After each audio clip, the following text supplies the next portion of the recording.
your chemicals, mama, I'm sure I'd handle now, yes I am.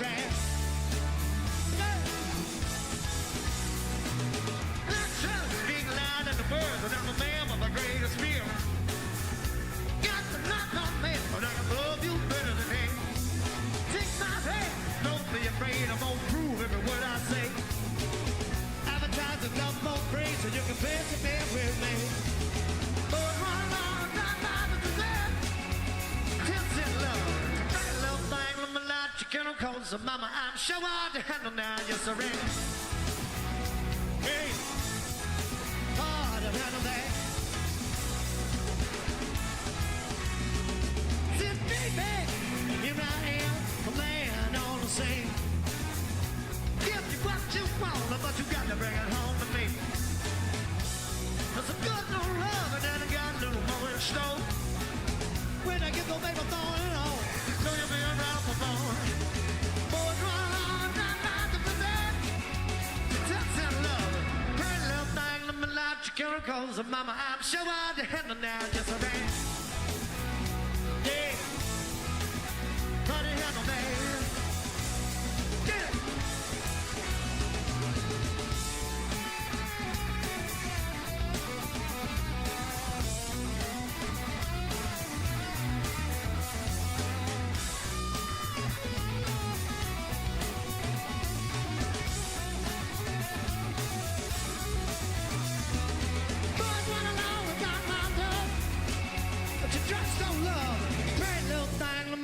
Chemicals of mama, I'm sure I'd handle now, yes I am. Yeah, hard to handle that. Yeah, yeah, yeah.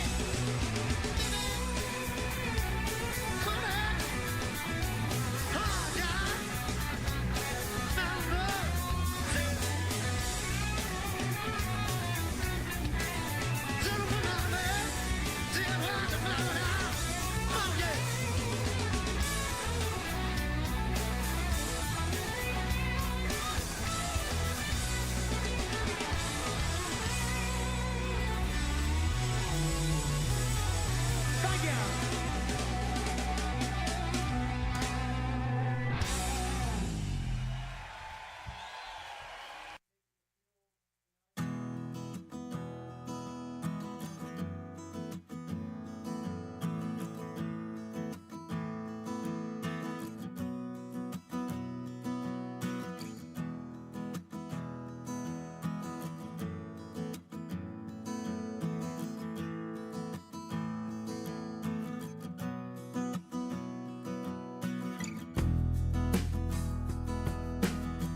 that you're out of my life, I'm so much better. Thought that I'd be weak without you, but I'm stronger. Thought that I'd be broke without you, but I'm richer. Thought that I'd be sad without you, I laugh harder. Thought I wouldn't grow without you, now I'm wiser.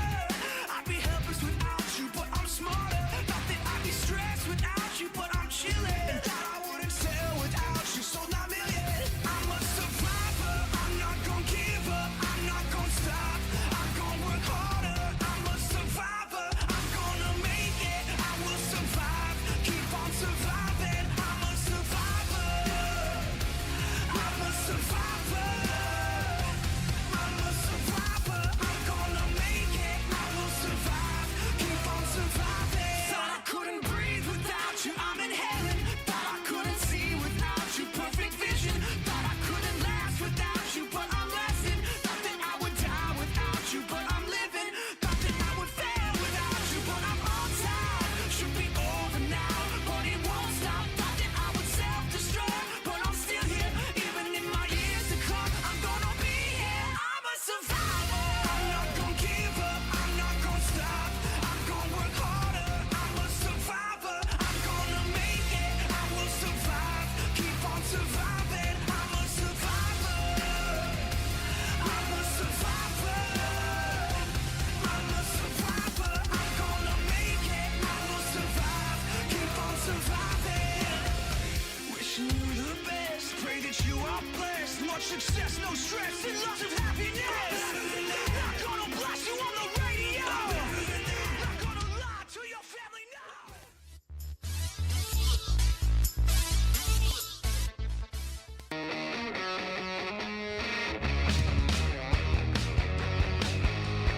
Hey Potters fans, are you ready for some Pacific Empire League action?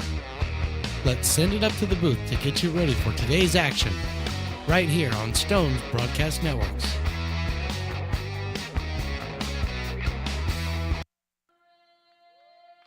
The final notes of our national anthem ringing out over a great crowd here at McBean Stadium in lovely Lincoln, California. Hello and welcome to another great evening of Lincoln Potters baseball. Tonight the Potters host the Humboldt Crabs in Game 3 of the first ever Pacific Empire League Series. My name, Mark the Phantom Lowe, alongside Riley the Engineer, to bring you all the action. Lincoln looks to bring out the brooms after winning Game 1 on Tuesday 8-5, then pulling out a thriller last night 5-4 in 11 innings. Manager Tyler Robertson got stellar relief pitching from Perry Kyles, Ken Blankenship, and Nolan Thebe to set the stage for a Hudson Brown sac fly to walk it off for the Potters. Truly a great night at the ballpark. Robertson will send out right-hander Anthony Martinez to the mound tonight in search of that sweep, and here is the Crabs batting lineup that Anthony Martinez will face. Jet Ruby for the third straight game is leading us off. Then Callahan, Felix, and Ham, the two big hitters at 3 and 4. Jahid Lee moves to behind the plate today, batting fifth. The third baseman, Keenan Morris, hit sixth. Kennedy had played in Game 1, batting seventh. Keys is making his first appearance, and Michael McKiernan, the center fielder, will round it out. Cameron Sasso from McKinleyville and out of Folsom Lake College is the starting pitcher today for the Humboldt Crabs, who have lost the first two games of this series. They're 0-2 in Pacific Empire League play. Conversely, the Kings, or the Potters, whatever you want to call them, the hometown team, the Potters are 2-0 after last night's thrilling 5-4 win in 11 innings. And Anthony Martinez, making his fourth start out of Sierra College, is 2-0 on the season, 15 innings pitched, 10 hits allowed, 18 strikeouts, 6 walks, and a very impressive ERA of 1.80.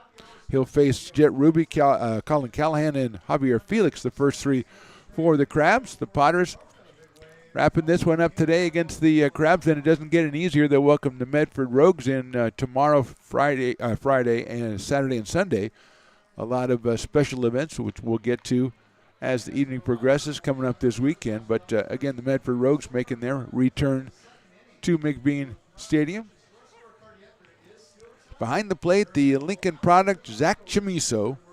And a very special night because the R.C. Willie best seat in the house right below us on the couch, Zach Chamiso's grandparents are sitting there. Last night it was Cole Eaton's parents. Now it's Zach Chamiso's grandparents. It's getting to be the place that the families like to hang out when they come to watch their kids, grandkids, friends, nephews, nieces, whatever, play baseball. So we're just about ready to get started. Here's Jet Ruby out of Fresno State University. He is 3 for 10 in the two games with the run batted in, batting at .364 on the summer for Healdsburg. who sport an overall record of 10-4. Martinez, as we said, 2-0 with a 1.80. First pitch is right down the middle, and we are started at 6:36. So Willie almost got us off on time. 6:36 isn't bad. Martinez hitting 90 with that pitch, the right-hander. That one is in there for a strike again. Anthony out of Carmichael, California, and Sierra College. Abbreviated windup. Breaking ball's hit high up in the air to center field. Cole Eaton lives there, so that should be taken care of for the first out of the inning. So Jet Ruby has actually, believe it or not, Raleigh the engineer, he has started all 3 games of this series by flying out to center field. Yes, I'm sorry, but it's true. It's crazy. It's on the same level as aliens, UFOs, and all that stuff, but it's true. He flied out to center in the first game on Tuesday, last night, and then again today. Here's Colin Callahan. 3 for 9 in the series with 2 RBIs. The shortstop takes outside and low. Goes back to the screen. 222 on the season. 6 runs batted in and a lot of excellent defensive plays in the first 2 games of this series for Callahan. Crowd's wearing their red jerseys today. Swings and misses at that one. Gray pants. Potter's in the home whites for this one. Zach Chamiso, I don't know if it's his first game he'd ever caught, but Willie doesn't remember catching at Sierra College. And I don't remember him catching on the Potters at all, although Riley says he thinks he remembers it, and he is the #1 fan of Zach Chamiso outside for a ball, 2-1. So I usually don't listen to Riley the engineer at all, but on Zach Chamiso, on that subject, I may just pay him some mind. He tracks his every movement. He's got a fan club. He's got a tracking site where Zach is now. You can follow through. Inside, 3-1. I think that might have got through to the umpire, so we might take a second here. On deck batter is Javier Felix, and he's going to come out, and that one got through Chamiso, and maybe the left arm, left shoulder of the umpire. He seems to be okay. He's showing Javier. Felix maybe has a medical degree. I don't know that he doesn't. He could. Or maybe he's just studying. Just studying for his medical. Cal State University Monterey Bay is where he goes, and I'm sure they have good programs. If he's an EMT or something. 3 balls and 1 strike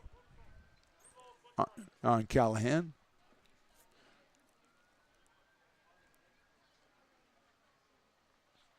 Hit sharply. Knocked down by Freethy, but he's not going to be able to make the play. That's going to be an infield hit for Callahan. That was a do-or-die for JR at third base. In fact, now that we've talked about JR, let's take a look, if we can, Riley, at that defensive alignment. Freethy at third. Cade Parker at short. Hassani Johnson's over at second. Hudson Brown at first. Doyle in right, Eaton in center, and Will Lindbergh getting the start in left field tonight with Chamiso behind the plate and Martinez on the mound. Here's Felix. First one is in there for a strike. Javier's 2 for 8 in the series. Hit one off the fence yesterday. He's hitting .362. Came in with 4 home runs and 19 runs batted in, and that's where he is right now. Right-handed hitters playing first base tonight. Martinez is going to, he might get him. He did get him. He got Callahan the second time that a right-handed pitcher for the Potters has picked off a guy at first base by just freezing him on the first move. And 2 outs here in the top of the first. You could tell when he turned to throw, he had Callahan kind of flat-footed.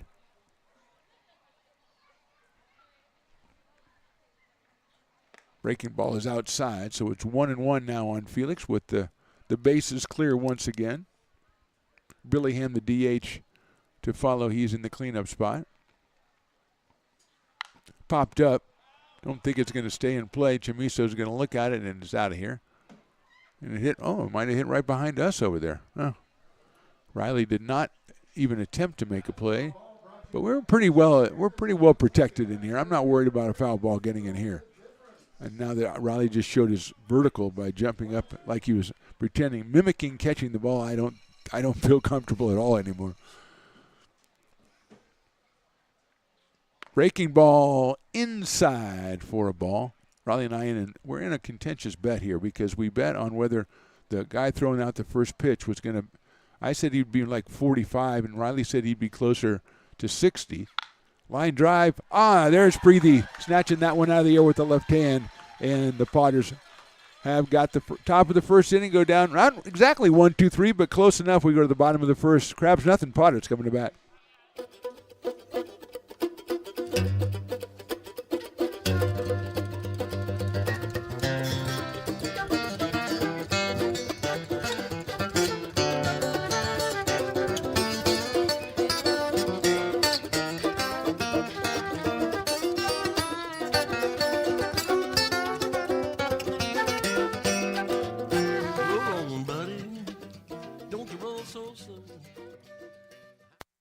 Being a laborer means everything. It was what took care of me when I was growing up. It's what takes care of me now. Because of President Biden and the money he's put into infrastructure, the need for our workforce to expand is out of this world. When our members are able to go to work on these big projects that are funded by Biden's economic investments, it means continued growth in their wages, in their pensions, in their health benefits. It means they're going to be able to take care of their families.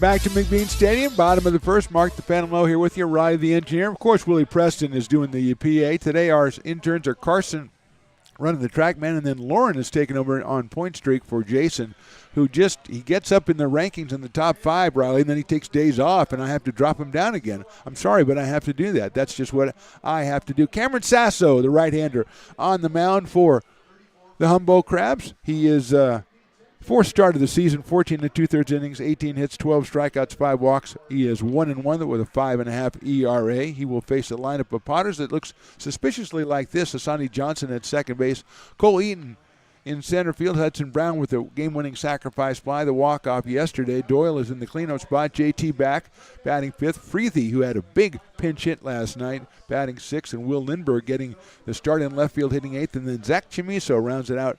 He is the catcher. On the mound, of course, for the Potters, Anthony Martinez.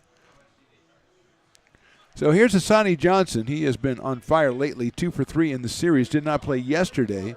He's hitting .414 out of Franklin High down in Elk Grove and University of Louisiana Monroe. Left-handed hitter, switch hitter, left-handed against Sasso.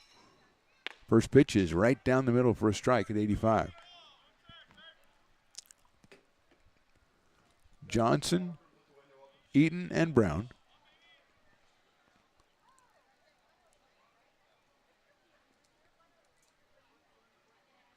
There's a line drive, and that's going to get up the middle into center field for a base hit. So Asani Johnson continues his hot streak recently. He's got the first hit of the game for the Potters. And now we'll bring up Cole Eaton. Cole was 3 for 6 last night, 3 for 11 in the series. 294 on the summer with 17 runs batted in for Cole. Out of Elkhorn, Nebraska, University of Tennessee. Parents were in the house last night. I would assume they're still here. Throw over to first base, and Johnson is back, but they didn't get the fancy R.C. Willey seats because that's Zach Chimiso's grandparents. And I don't know that might have been picked by Riley. Piper looking especially spry here tonight. He's very excited. Cole takes down low. Let's take a look at, if we can, the defensive alignment, Riley. I just remembered that. Trent Keys is in left, McKiernan in center, Kennedy in right, Morris, Callahan, Ruby, and Felix in the infield. Jahi Lee moves in from center field to behind the plate, and Cameron Sasso on the mound, the right-hander, 1-1 with a 5.52 earned run average. Giving up the hit to Johnson. There goes Hassani. Well, he actually bluffed, and the ball gets away from Lee, and Johnson's going to go down to second base. Give him a stolen base because he stopped, but it's a pass ball. And Johnson is at second with a 2-ball, no-strike count. So Piper with a big day. It's the day before his birthday. His birthday party is tomorrow night. First game against the Rogues, 6:35, first pitch. Piper's birthday always brings out the famous mascots in the area, and sometimes out of the area. 2-0 coming up from Sasso. Cole swings and misses at the fastball at 87, 2-1. In the pass, of course, Seuss, the Lincoln Fighting Zebras mascot, I think there's a mascot from 12 Bridges. At 12 Bridges Middle School, I don't remember what their mascot was last year, but it was really good.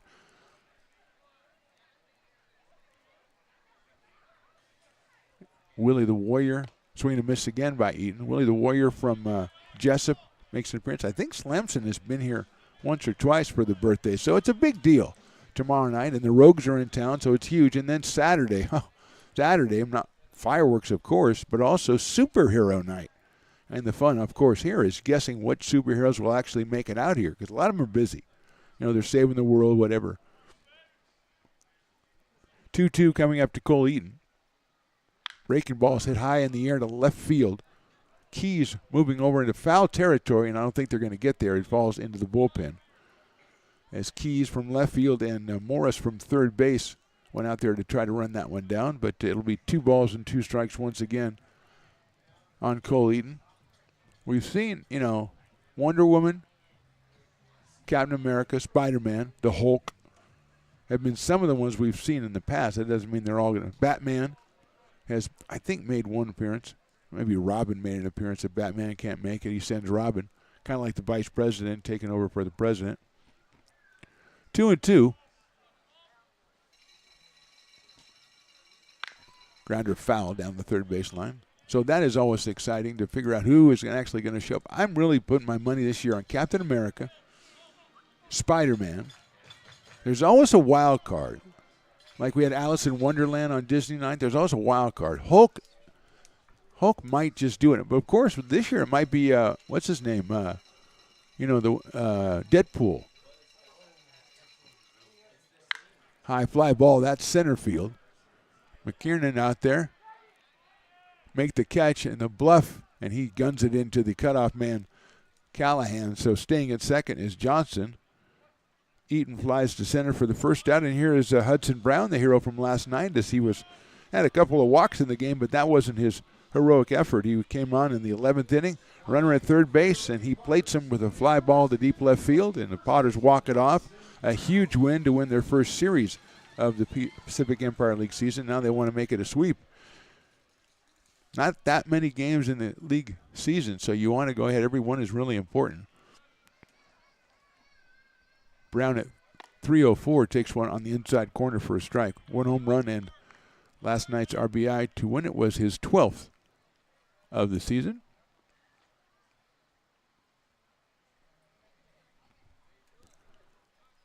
Johnson still out at second base, now 1 out. There's a pickoff play, but Johnson is back. Timing was decent on that one, but Sasso's throw was to the wrong side of second base, and so the shortstop Callahan just had to make sure he didn't let it go into center field. 0-1 on Hudson Brown. A little bit of a breeze today, going from right to left. Brown fouls that one off.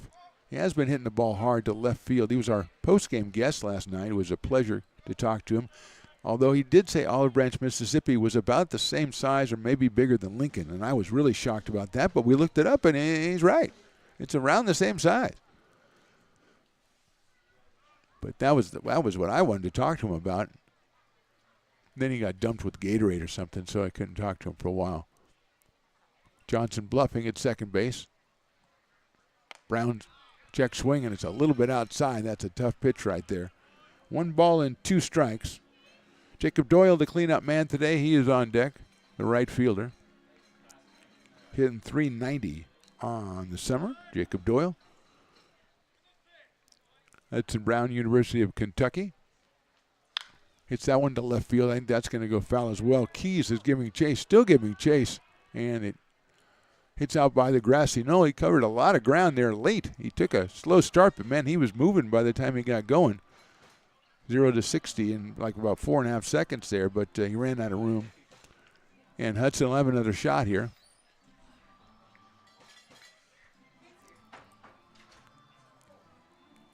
Crowd settling in here on a Thursday evening. A very pleasant atmosphere, very pleasant night to watch some baseball. Hudson Brown trying to get the Potters off to a good start. They had 2 in the first last night, then fell behind 4-2 before eventually clawing their way back into it. Brown swings and misses. The runner's going to go, and he'll be safe at third. But Brown, on the off-speed pitch, is the first strikeout victim of Cameron Sasso. And with the runner at third and now 2 outs, here is Jacob Doyle. Jacob 3 for 7 in the series. 390 on the season, 3 home runs, 13 runs batted in. Sasso has 12 strikeouts in 14 2/3 innings coming in, just 5 base on balls. And now he's got the right-handed hitting Doyle, with Johnson coming down the line at third base. Looking for a pass ball, a wild pitch, something like that. Sun is out here. Swing and a miss, off-speed pitch. And Doyle way out ahead of it. 0-1.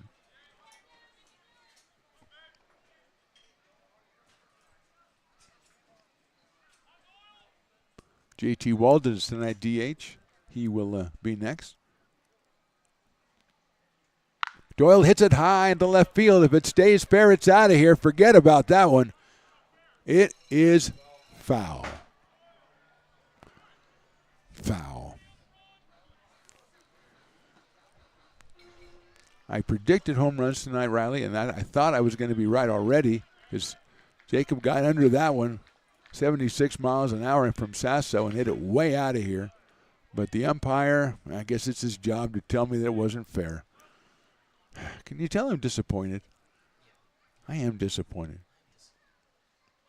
Fouled off over at JT, who gets out of the way over there and gives a look to Doyle like, hey, dude, come on.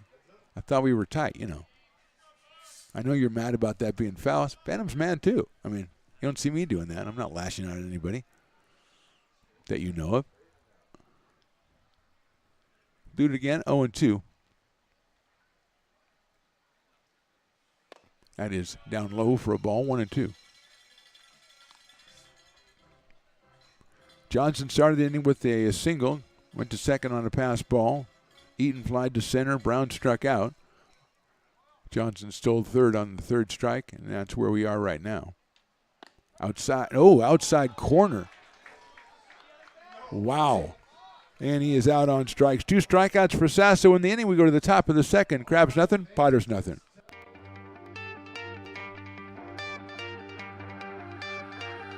Gooseport Public House. We have sports on 10 big screen TVs, 23 beer taps with classics and crafts, a full bar with creative craft mixed drinks, live music, and most importantly, great fresh food. In downtown Roseville off Vernon Street. Only 15 minutes from the ballpark. See ya at Gooseport.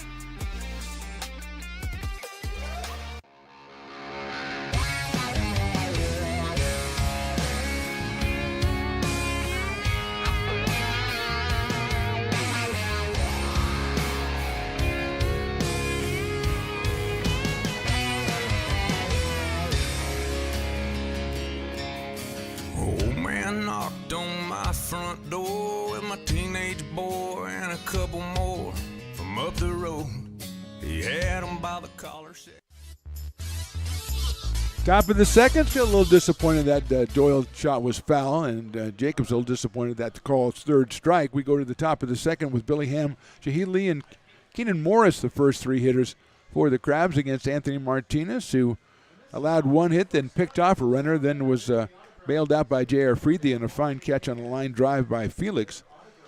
So he just faced 3 batters, but a little odd way he dealt with them, and the right-hander gets it into Chamiso. Zach's throw to second is scooped up by Johnson, and we are ready to go here in the second inning from McBean Stadium in lovely Lincoln, California on a thirsty Thursday. $5 Founders Brewing Company beers. I don't know if they're 12 or 16 ounces, Riley. Quit asking me that. I don't know. I'm sure they'll give you a break if you go down there.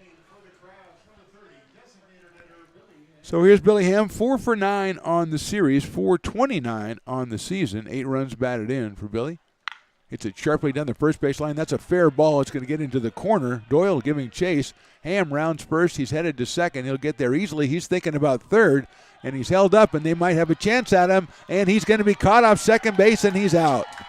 Doyle got it in, and Ham was thinking about going to third. He went a little bit too far, And coming back was Cade Parker, who got there between him and the bag. And again, this has been something that the Crabs early in the season really have a problem with. They've had a lot of runners either picked off or thrown off at bases in these 3 games.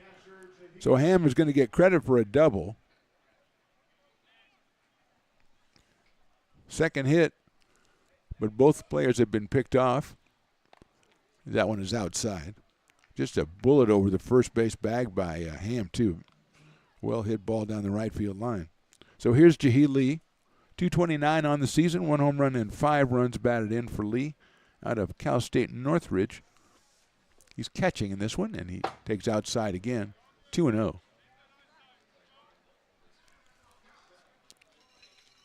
So Martinez has given up 2 hits in the first 4 batters, but, nobody on base or anything, so it's a crazy thing.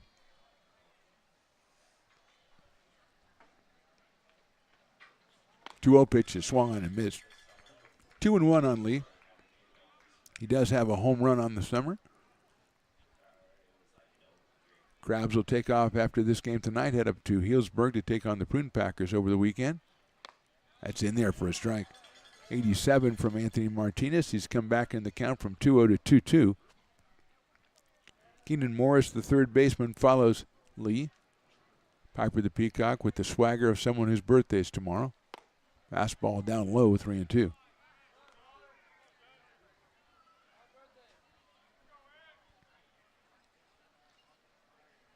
Three balls, 2 strikes, 1 out here in the second. Swing and a miss. He got Lee on strikes. So Martinez comes back from 2-0 to get him on a 3-2 pitch, 2 outs.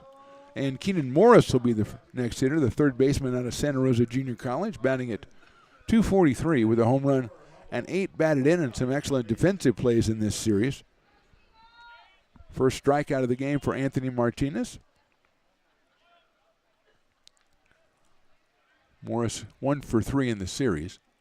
Takes that one in there for a strike, so it's 0-1. Martinez with 18 strikeouts in 15 innings. Just 6 base on balls. And is also in there for a strike. 88 on the outside corner, beautiful pitch. Oh, the guy just lost half of his shaved ice down there, Riley.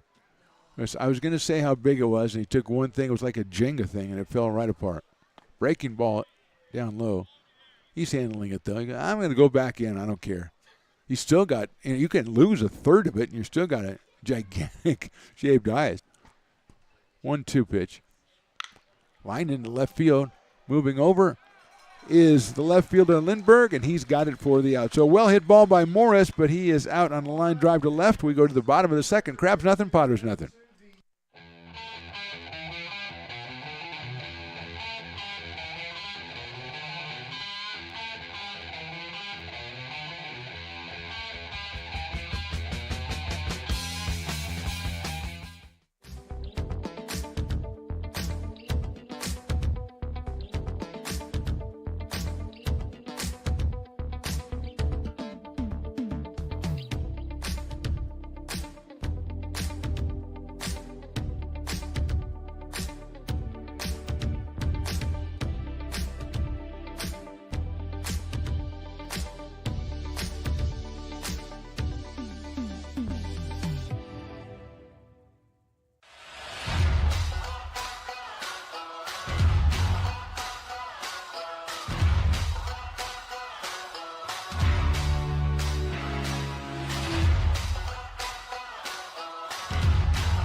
Just concluding Piper's mascot race here in the second inning. Piper, I think, went with the, it was the Red Sox. I think the Lincoln Single-A Red Sox were taking on Piper. Piper started at third base, but spent a lot of time stretching and then kind of was doing that mime thing where the wind's blowing against you and stuff. You're trying to get, I think that's what he was doing because he didn't make a whole lot of progress at all down the third base line.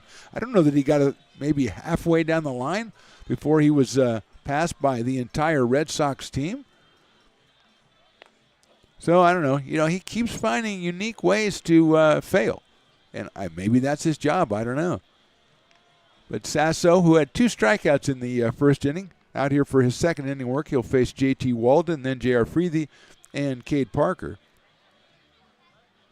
All we needed was one more guy with J something. We'd have J.T., J.R., and J.J. or something. That would have been great. We could have T.J. Oster, who is left. He and Trip Garish left to go back to the Air Force Academy.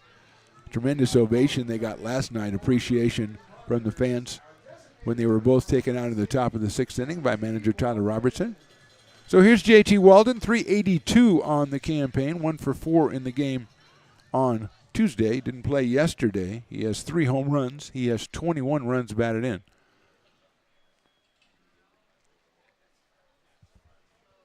Swinging a foul ball back to the screen on the first pitch. 83 miles an hour from Cameron Sasso. Gave up a single to Johnson, but got a strike 3 on Brown and a call strike 3 on Jacob Doyle to end the inning.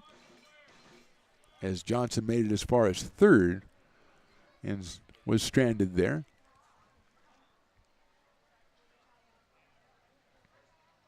Sails outside with that one. Off speed at 78. 1 ball, 1 strike on JT.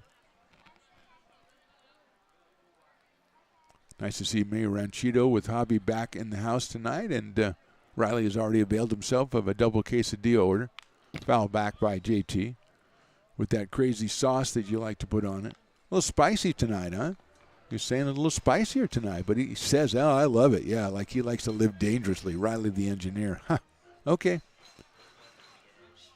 He did. He chugged a Mountain Dew and backed it up with a Sprite, I think. So, I mean, I wouldn't mix it like that, but okay. You know what you're doing. 1-2 to JT. Outside, 2-2. J.R. Freethy next, and then Cade Parker. 5, 6, and 7 for the Potters here in the second inning. Got the single from Johnson in the first. They've got 1 hit. The Crabs have 2.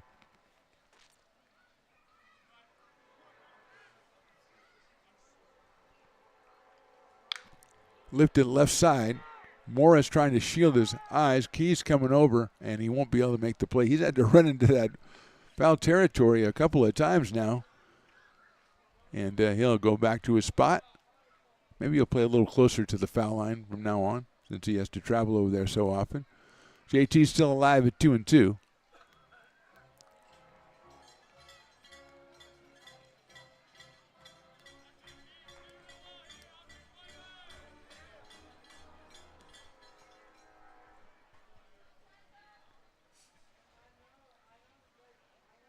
High in the air to right field this time. Kennedy coming in toward the foul line and eventually makes the catch. That one up there a long time, but it comes down in the glove of Ty Kennedy in right field for the first out, which will bring J.R. Freethy to the plate. 1 for 6 in the series, but that one was huge last night. He came on in the 9th inning as a pinch hitter with the Potters down 1. Singled and eventually scored the tying run. That propelled them into extra innings and eventually a 5-4 win in 11. JR 333. First pitch is in there for a strike.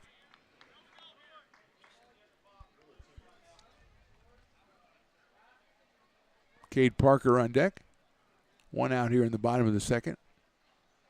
JR hits a line drive, and that is... What a play in right field by Kennedy. A diving play in right center. It saves at least a double and maybe a triple. Another web gem from the Crabs, who even though they have about a half dozen errors in the first 2 games, they really made a lot of great plays, and that one was absolutely fantastic by Kennedy in right field. 2 outs, and here's Cade Parker.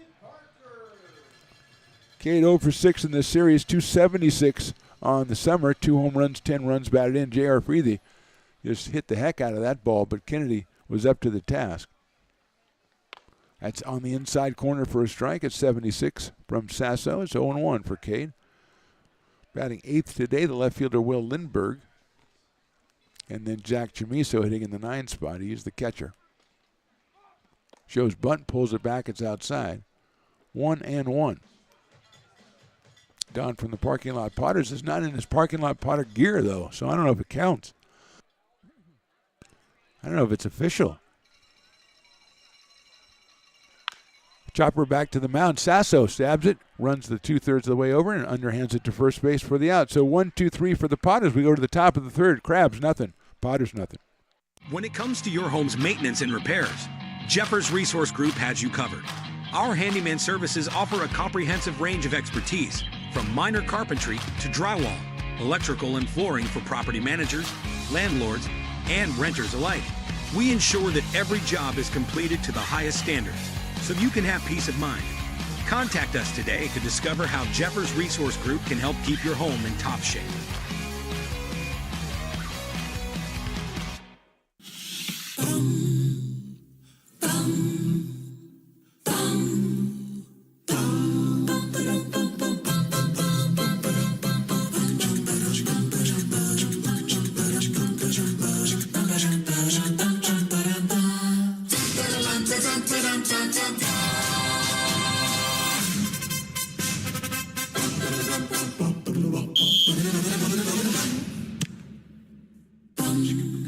Hey, Potters fans, want to keep restoring and renovating historic McBean Stadium? Now you can become a member of Friends of McBean. Annual membership start at $50. Get a 4th of July Potters t-shirt and 4 Potters tickets. Become a member now at friendsofmcbean.org.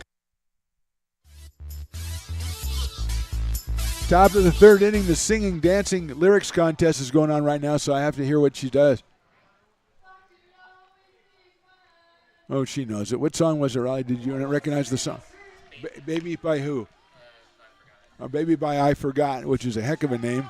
So she knew how the lyrics. Well done by Brienne, I think her name was. Very good. I like that contest, but I couldn't hear it because Riley says I have to go on the air. So there you go. Sometimes you miss out on things that you want, and you just have to do it for the betterment of society. Martinez finishing up his warm-up tosses as he took a timeout to listen to that rendition of Baby by I Forgot. Anthony with a couple of hits allowed over the first 2 innings, but he's only faced 6 batters. Morris with the line out to end the second inning. He picked off Callahan after he singled, picked him off at first, and then Ham doubled to start the inning, but thought he wanted to go to third. The throw came in behind him. He couldn't get back, and he was tagged out. So all kinds of shenanigans going on. So 7, 8, 9 means Ty Kennedy, Trent Keys, and Michael McKiernan. Kennedy was 0 for 4, did have a run batted in Tuesday's game on a sac fly, hitting 167 with 2 runs batted in. Takes that one too high from Martinez at 87.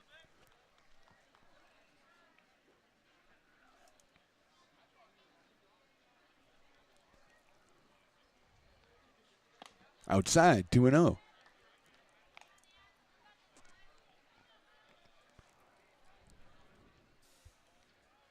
Kennedy out of Central Arizona College. Lifts that one foul out of play. Oh, there's a nice little doggy. See if I can. Oh, they're giving it to Zach Chamiso's grandparents. They don't just give him a dog for sitting in those seats, do you? I don't think so. Seems like acting like it might be their dog, though. That's a pretty good deal. You get to sit in that seat, and then you get a dog. It's kind of nice. Fouled out of play. This is a promotion we need to highlight more. Couch and a dog. Couch and a pooch.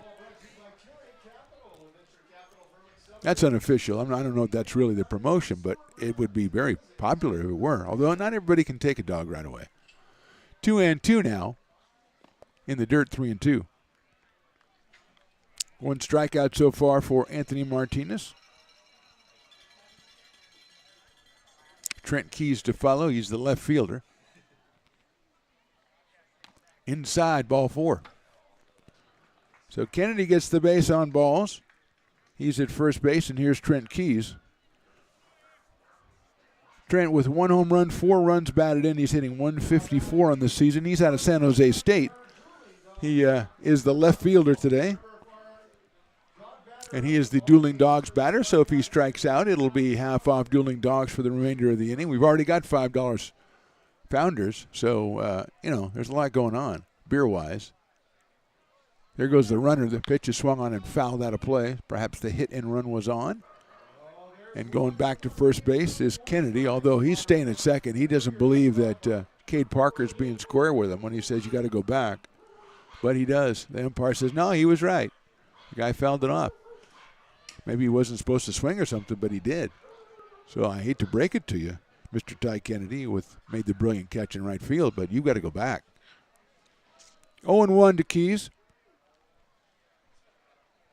Short lead by Kennedy. This time they're going to throw over there, but he wasn't off very much at all. Hudson Brown at first base for the Potters.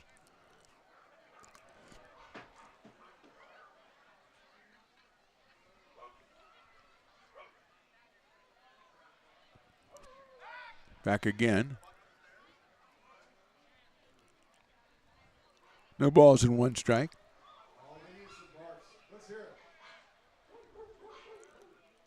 Left-hander Trent Keys against right-hander Anthony Martinez. That is inside for a ball. Took a lot off that one, just 74 from Anthony. And the Dogs the intensity is building for the Dogs, the Dueling Dogs batter. There he goes again. That's inside and gets by the catcher, so he'll get the stolen base at second. 2 balls and 1 strike now on Keys.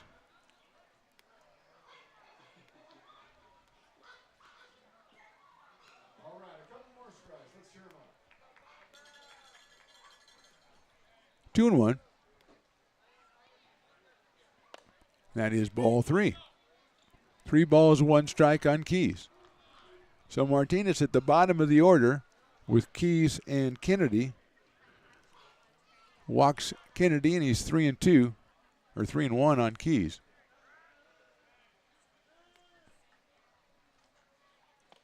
That is ball 4. So a couple of walks to open the third inning. Just 6 given up in 15 innings by Martinez, and now he's got Michael McKiernan coming up in what it would be a sacrifice situation, and we've seen Humboldt attempt to sacrifice a couple of times in the series, so would not be surprised to see McKiernan with the top of the order and Jet Ruby coming up next. Drop one down. Freethy at third, and let's see if right now Hudson Brown is playing behind the runner at first.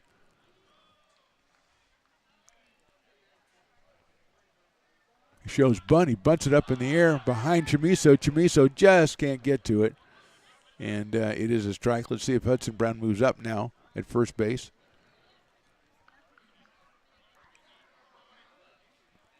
Zach just became aware of what that one was a little bit too late, and it was a little bit too far away anyway, I think. And here comes Hudson in front of the runner at first base.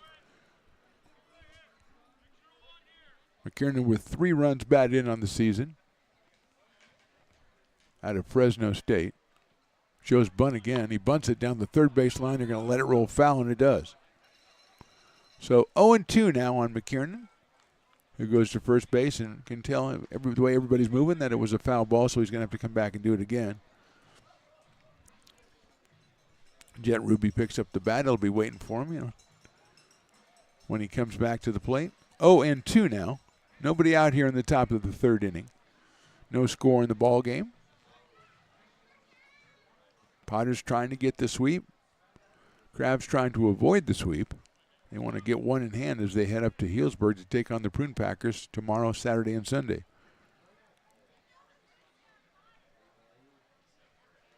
Oh, 2. In the dirt, knocked down by Chamiso. There goes the runner, though. He's going to get into third base.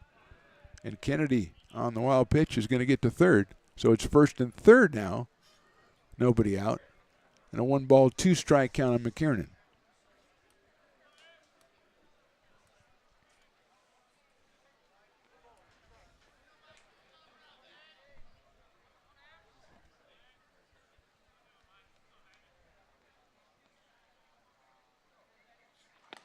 Next swing, it's on the corner, call strike 3. So the strikeout is recorded, his second of the game. Runners at first and third, now the top of the order with Jet Ruby, who flied to center his first time up. Out of Fresno State University, came in at 364, has 6 runs batted in. He's got a guy 90 feet away in the person of Ty Kennedy. Keys now would not be surprised to see him take off from first base. He does not, and Ruby takes outside for a ball. 1-0. The off-speed pitch at 73 from Anthony Martinez. Colin Callahan is next. Key's not a really big lead. Now he sprints it out a little bit. Fastball misses the outside corner, 2-0.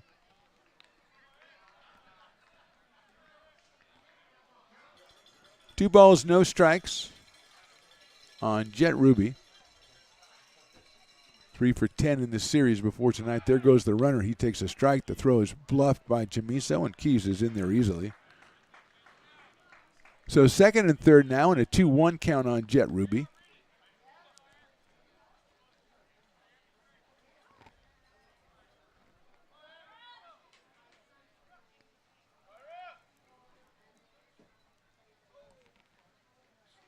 Inside, ball 3. 3 balls, 1 strike on Ruby.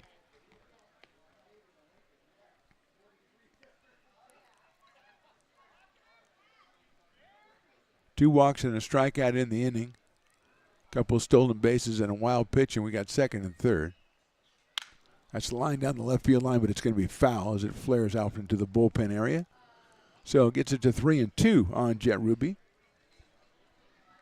He says, I might need another bat because I think this one might be splintered. And Callan says, I don't know, maybe I'll try it. He's got it. He didn't take it away or anything, so it must be okay. He didn't do the thing where you knock the knob of the bat against the ground to see. And it sounded fine. We've all done that a million times. I just do it all the time, walking around the house now. 3-2 coming up to Ruby. He takes ball 4. So third walk of the inning issued by Martinez. The bases are loaded with 1 out, and that'll bring up Colin Callahan, who singled his first time up. He's 4 for 10 in this series. He had a 2-run single on Tuesday in the 8-5 loss. He has a half dozen runs batted in. Came in at 222. Is a little bit higher now with the single. But force everywhere for the Potters. Although the runners at first and second will have excellent jumps. It's hit high up in the air down the left field line. It's a foul ball. Lindbergh giving chase, and he won't get there. It's kind of like Keys has had to do for the Crabs, run all the way into the bullpen and just not quite get there in time. So Will get back to his spot in left field. He is out of Gold River, California. And we go 0-1 to Callahan. Look out, that hit him. So a run's going to come in. Callahan hit by the pitch, gets the run batted in. First run of the game scores. Nobody has hit the ball yet. We have 3 walks, a hit batter, and a strikeout. And that'll bring up Javier Felix, who lined out his first time up on a good catch by J.R. Freethy at third base. Felix has 4 home runs on the season and 19 runs batted in. Keys now moves over to third. At second is Ruby. And Callahan assumes the spot at first base, and here's Felix. Breaking ball is on the outside corner for a strike.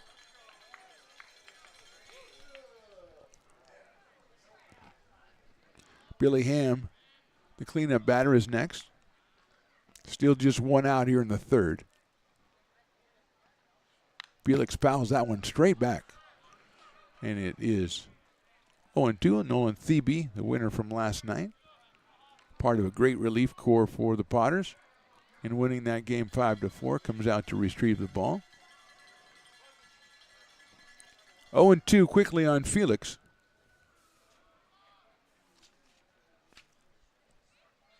Outside, a good block by Chamiso.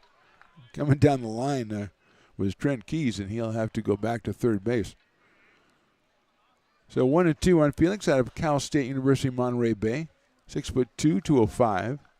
Playing first base for the Crabs tonight in the third game of the series. Outside, ball 2. 2-2.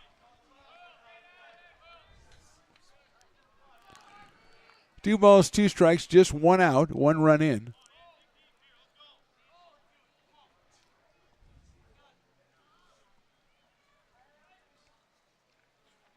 Hit high in the air, but fouled on the left field line and deep. It lands out in the McBean parking lot proper out there. Felix gave that one a ride, but was all over it. Fouled by, 50 feet. So we'll do it again at 2-2. Base is still loaded. Felix switched his number from 28 to 33 tonight in some sort of desperate ploy for good luck. Hopefully it won't work.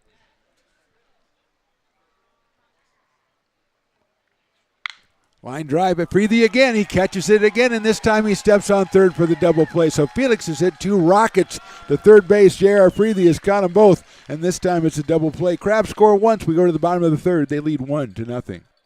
American River College is a top-tier community college sports program that provides student athletes with the opportunity to thrive both athletically and academically. ARC Athletics is currently ranked 5th in the state and 2nd in Northern California. With over 19 sports programs, our athletes compete with the region's best athletes. Our diverse and dedicated coaching staff helps athletes develop the skills necessary to compete at the next level. Start your community college athletics journey with us. American River College, Sacramento's best athletic program. Go Beavers.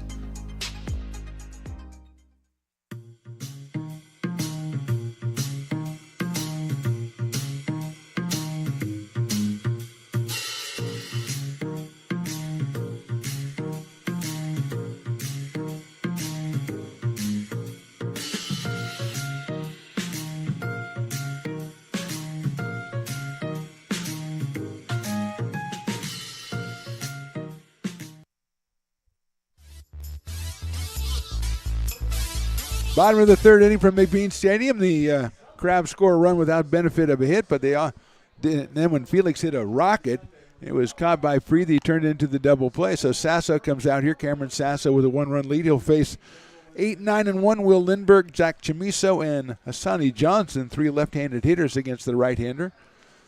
Cameron out of McKinleyville, California, went to Folsom Lake College, now Colorado State at Pueblo, as opposed to Colorado State at Fort Collins, which is what Carson the intern, that's where he goes. And he looks down on Pueblo. And, he's a nice guy, so you don't see him looking down on too much stuff, but he doesn't care for Pueblo. I'm sorry. Will at 5 for 12 on the campaign, takes a strike down the middle. About his probably third start tonight.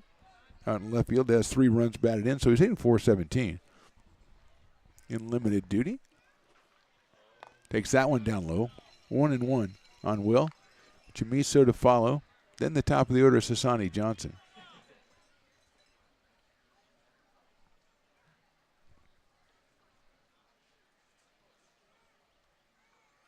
Inside for a ball, gets past Lee, and it goes back to the backstop, so it's 2-1.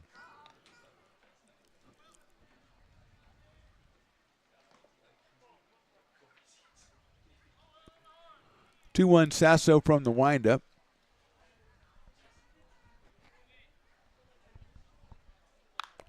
Fouled away by Will, so it's 2-2 now. Picked up by Mike Levigny, our third base coach. Legendary third base coach. Tyler Malone at first. Tyler Robertson, the manager, likes to sit out in front of the dugout and just kind of assess the situation and comment as needed. Lindbergh swings and misses. And Sasso has his third strikeout in the first 8 hitters. And he'll bring up Zach Chamiso, who returned to the lineup yesterday in a substitute role. And he was 2 for 2 in the game yesterday and beat out an infield single and then sliced the base hit to left field in the 9th inning, moving Freethy from second over to third. So here's Zach out of Lincoln High School, Sierra College. Trying to get something started in the number 9 spot. He takes a strike. 0-1. Sasso so far through 8 batters, 3 strikeouts, just 1 hit.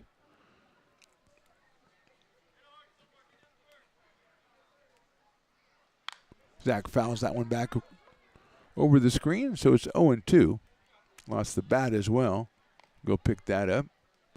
Sasso came in 1-1 on the season, a 5.52 ERA. 12 strikeouts, 5 walks, 18 hits over 14 2/3.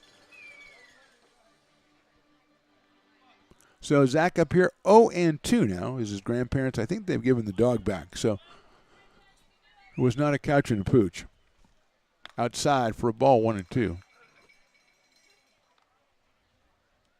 Although there's sticklers here, I don't know if the dog had a ticket. So, man, Nolan's roaming around looking for stuff like that. Does your dog have a ticket, sir? Okay, I'm going to have to ask him to leave then. Chamiso hits it sharply to the left of second base. Nice knockdown out there at second by Ruby, but he's not going to be in time. Chamiso's got himself another hit. Yeah, Ruby with a nice dive to his left. Got his glove on the ball, knocked it down, but Chamiso beats it out. Second hit for the Potters. Chamiso down at first base, and here's Asani Johnson, who has the first hit for the Potters, a single back in the first inning. Went to second on a pass ball, stole third, and stayed there as the Potters struck out back-to-back strikeouts to end the inning. Asani 4-14 coming in, and he has been really, really hot lately. See if we can continue that with Chamiso at first. Down low. 1-0 with Cole Eaton to follow.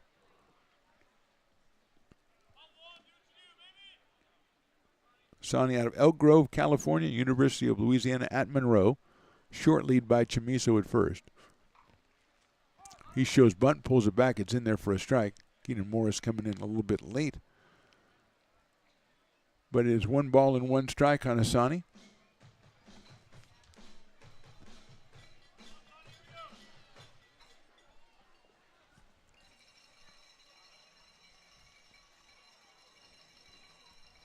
Chamiso again short lead at first base. Johnson takes outside, 2-1. A lot of excitement at the end of the game last night. Potters trying to get that same kind of excitement started with the fans here in the third inning as they trail it 1-0. Chamiso, the hometown hero, with his third hit of the season and 3 at-bats. He's at first base.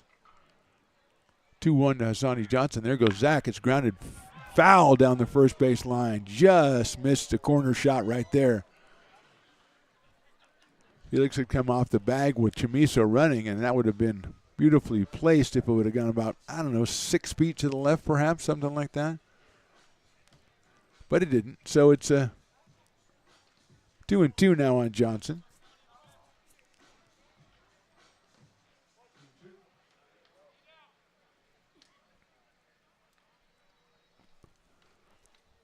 Chamiso not a big lead, but seemingly had a pretty good jump on that one. But now with a 2-ball, 2-strike count, we'll see if the Potters are moving again. Outfield straight away, medium deep for Johnson. Not going. Inside corner, call strike 3. That is the 4th strikeout for Cameron Sasso, who did not come in as a strikeout pitcher, but a perfectly placed pitch on the inside corner. Retires Johnson. Here's Cole Eaton, who flied to center his first time up. 3 for 12 now in the series for Cole. 294 on the summer. No home runs, but 17 runs batted in. You got Chamiso at first and 2 outs.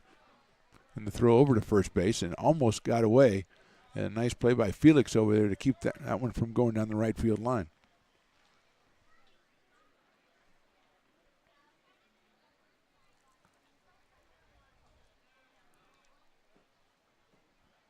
Another short lead by Zach at first base.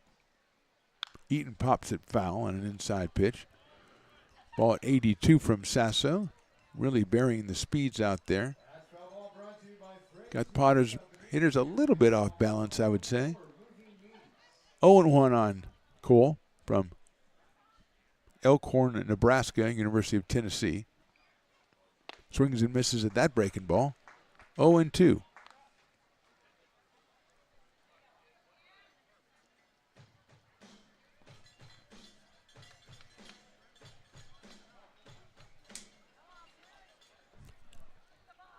Short lead again by Zach at first base. 0-2 on Eaton at the plate.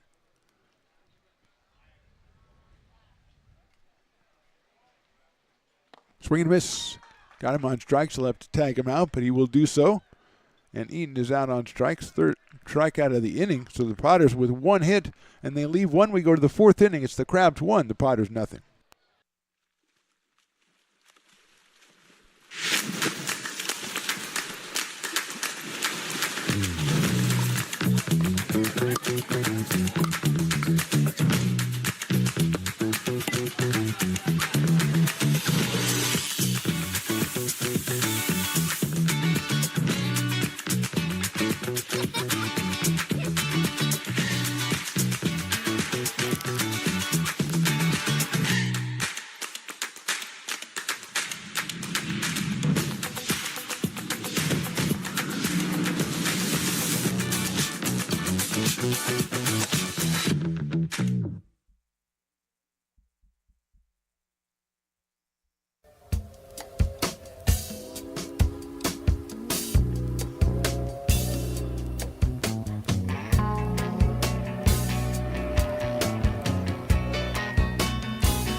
Moving into the top of the fourth here from McBean Stadium. Crabs with a 1-0 lead. They'll send up Billy Ham, Jahil Lee, and Keenan Morris against Anthony Martinez, who's only given up 2 hits but has walked 3 and hit 1. Callahan hit by a pitch with the bases loaded, picked up a very painful run batted in. So Billy Ham will be the first hitter. Billy had a double back in the second inning. Then he rounded the bag a little too generously, couldn't get back behind the throw, and was tagged out. But still gets credit for the double. It makes him 5 for 10 in the series, and he had an average, or has an average coming in of 429. So the left-handed DH will be the first hitter as Chamiso comes out to take over the last warm-up toss for Anthony Martinez. Sierra College product is 2-0 on the season, 18 strikeouts and just 6 walks in 15 innings before last inning. Chamiso's throw right on the money, and we are ready to go here in the top of the fourth. Reminder, Medford Rogues come in starting tomorrow night, 6:35. First pitch tomorrow night. Piper's birthday. Lots of mascots out here. Lots of fun. Perhaps birthday cake. I cannot promise that. Saturday, 6:05, superhero night and fireworks. Those two go together, though. So you got to have like Captain America, all right? I hope Deadpool, but I don't know. That is a ball. Maybe Wolverine. If you have Deadpool, you have Wolverine. There you go. They never have Superman. I mean, that's just too like old school. I don't want to do Superman. The Flash would be good. I like the Flash. 2-0 on Ham. Potters do have some activity in the bullpen, it looks like. Or at least somebody is stretching. Let's put it that way. It's not real activity. Swing and miss. 85 from Martinez. 2 balls and 1 strike on him. Billy out of the University of Nevada at Reno. Takes ball 3. 3 balls, 1 strike.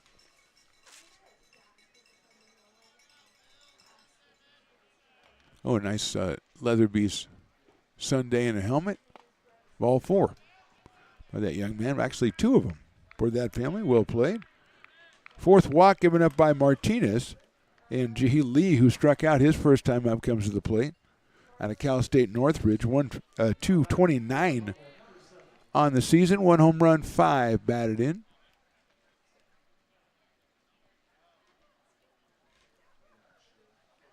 Pretty good lead over there by Billy Ham. Lee pops it up left side. Fighting the sun. Freethy and Parker. It's Freethy in foul territory to make the catch. So got the out on a pitch there for Anthony Martinez. Lee is retired. Here's Keenan Morris, who lined out to left field on a good play by Will Lindbergh back in the second inning. So Keenan is 0 for 1. 243 coming in for the Santa Rosa Junior College product. Playing at third base for the Crabs. Ham again with a pretty good lead at first base. Would not be surprised to see him take off. They're going to throw over there. Try to keep him a little closer. Ty Kennedy on deck. As Willie Preston calls for more cowbell, and he gets a response. That is in the dirt. Nice block by Chamiso. 1 ball and no strikes. Tuesday was the best cowbell night.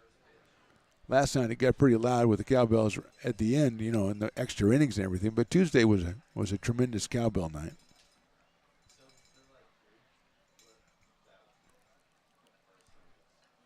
One and 0, Ham with a good lead at first. Popped up again. That one is Freethy again. JR calls it in foul territory and makes the catch again. Sticking with it. It's tough, but he sticks with it and makes the catch for the second out. So a walk and 2 foul pop-ups, and we're here with Ty Kennedy, who walked his first time up. Ty at 167 has 2 runs batted in the season. One of them was Tuesday. He hit a sacrifice fly, but was 0 for 4 in that game. He is 0 for 4 in the series. He walked and scored the only run of the game back in the third inning. Stole second, went to third on a wild pitch, and scored when Callahan was hit by a pitch with the bases loaded. Outside for a ball. Chamizo throws down to first on a short hop for Hudson Brown down there.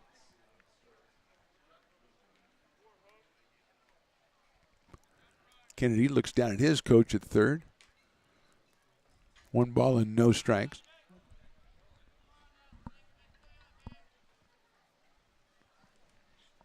High for a ball, 2-0. Got through the first 2 innings without a problem for Anthony Martinez. Then he walked 3 and hit 1 in the third and walked Ham to open up the fourth here, but has since got the 2 foul pop-ups. 2-0 on Kennedy. Line drive left field. Lindbergh moving over, reaches up and can't get it. It's going to go to the fence. Ham is going to make it to third. The throw comes in. He slides in under the tag, and it's going to be a double for Ty Kennedy, and runners at second and third with 2 outs here in the fourth inning, and Trent Keys coming to the plate. Lindbergh with a stab at that one was off his glove. I think it was off his glove and got to the fence. He does having some problems with the sun out there, which is what happens all the time. Here's Keys, who's the dueling dogs batter, but more importantly, he's got runners at second and third. That is the third hit for the Humboldt Crabs, and Keys out of San Jose State. 154, 1 home run, 4 runs batted in. Swings and misses at an off-speed pitch, 0-1. He walked his first time up. Willie's worried about the half-price beer. I'm worried about getting an out right here. Okay, Raleigh, we have to do different priorities. I mean, you can worry about both. Sure, absolutely. Inside, Chamizo blocks it, and it hits him. So Keys is hit by a pitch, loads the bases. Michael McKiernan's going to be the hitter, the number 9 hitter. So we didn't get him out, or we didn't strike him out or get him out in any way because he was hit by a pitch. That's a second hit batter by Martinez.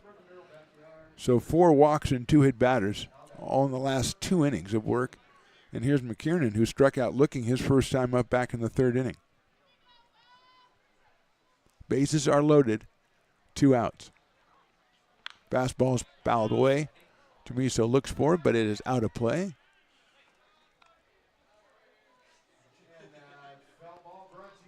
Oh, and 1 now on McKiernan. Michael, I believe out of Fresno State. Yes, Fresno State, 5'10", 175. Nice roster the Crabs furnished me. Well, actually, Lauren went and got it for me, but it's the Crabs roster. Chopper down to third, free. The short hops it, do or die, steps on third, and the Potters are out of the inning. We go to the bottom of the fourth. Crabs lead 1-0. This job is the Esplanade at Turkey Creek phases 4 and 5. Our scope of work for this project is full scope, so we've got all the underground, all the joint trench, and all the topside included with it. We're putting in sewer pipe, manholes. We're not doing services yet. We go through and do all the main line, and then we come back and do all the services after that. I would say this project right here, the one we're working on, is probably about a 2-month project. It's very costly to the developer, so beating the schedule is very important, more important than most projects. It's got a lot of groundwater, so we've got an extensive groundwater pump system in place. It's just cool to be a part of the built environment and know that for the next 100 years that people are going to use and enjoy what we've created here today.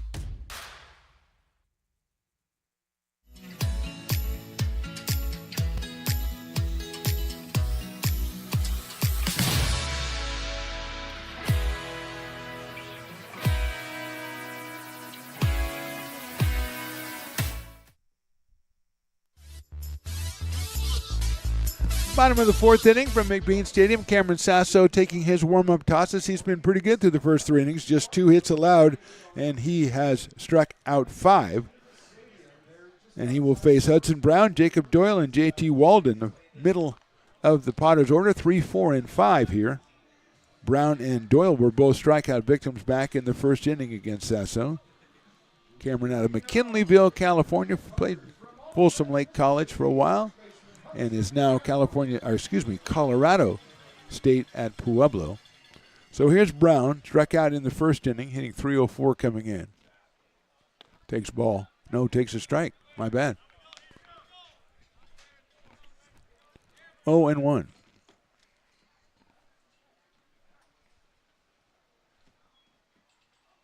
Brown, that is a ball, I believe, yes. 1 ball and 1 strike.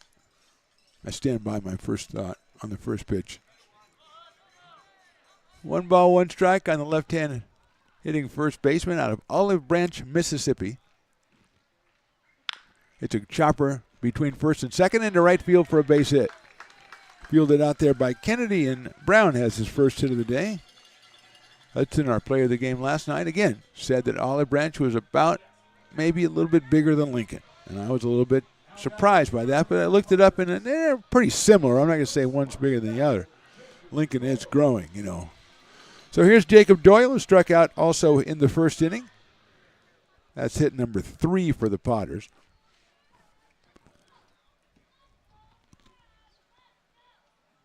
Doyle swings and misses at the slider. 0-1. Jacob hit a nice foul home run last time, but they tell me that doesn't count. So we'll have to go with that. He is 0-1 this time.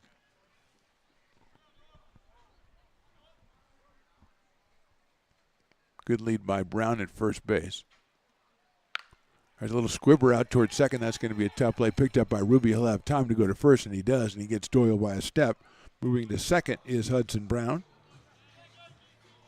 And that'll bring up J.T. Walden, who flied to right his first time up. Now batting for the Potters, our designated hitter from Sacramento, California, J.T. is hitting .382. He was 1 for 4 on Tuesday, had an RBI. 3 home runs and 21 runs batted in on the season for J.T. out of Sacramento, California, which is near here, I'm told. Left-hand hitting DH against the right-hander Sasso, who's got Brown out at second base. He's got the shortstop behind him, Callahan. JT takes a strike on the inside corner. 0-1. Good-looking pitch by Sasso right on the inside corner.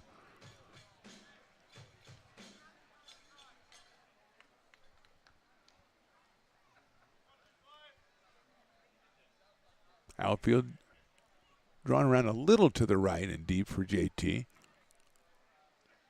Look out. That just missed him if it did. And JT again is going to say, no, it didn't get me, Hump. No, I'm good. 1-1.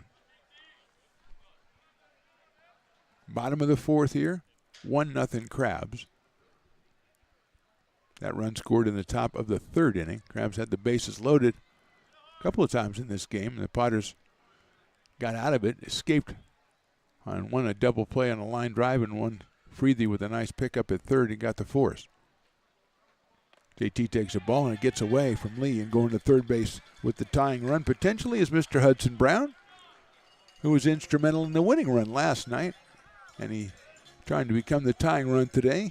90 feet away. 2 balls and 1 strike on J.T. Walden. Our on-deck hitter is J.R. Freethy.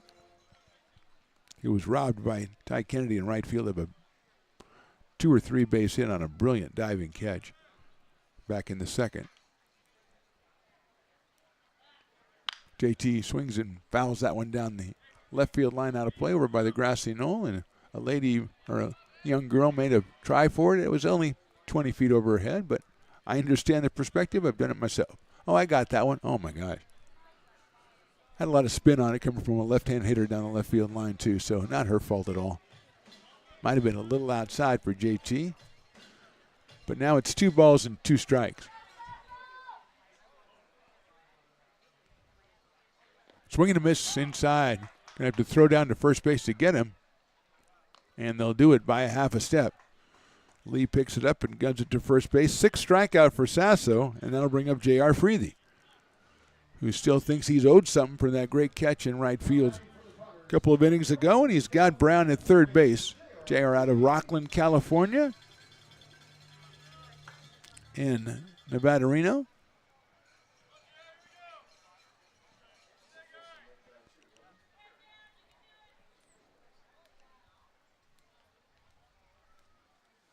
Breaking ball misses the outside corner. 1-0 on JR. He's followed by Cade Parker.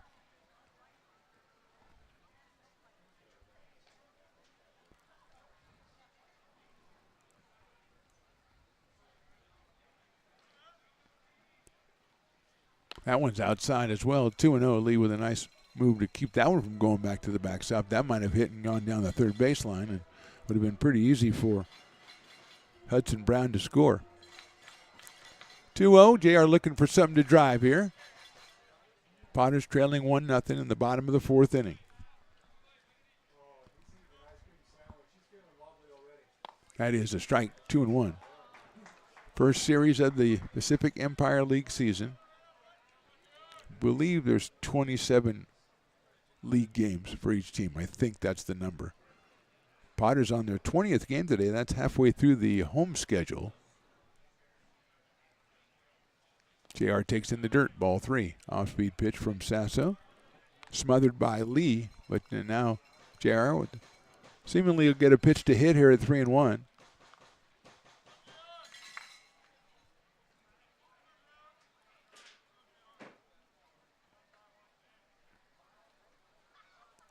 Brown down the line at third base. Sasso from the stretch. Popped up left side. Keys giving chase into that bullpen area. And he won't get there again, as he has really done a couple of sprints down there and just can't get to it as the ball slices away from him. So it'll be J.R. Freethy once again, but this time with a 3-ball, 2-strike count.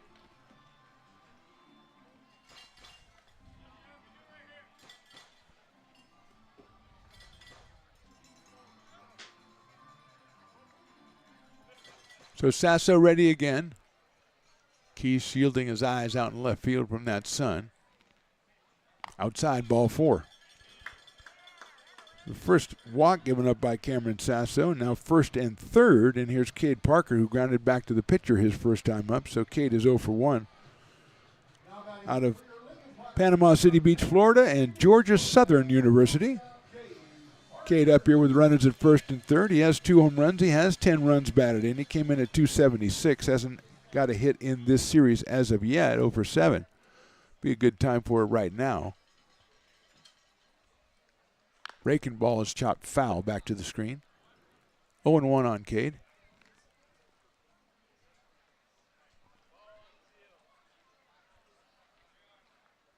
Will Lindbergh's going to pick up that stray foul ball and hand it back to the umpire so we can keep going. 0-1.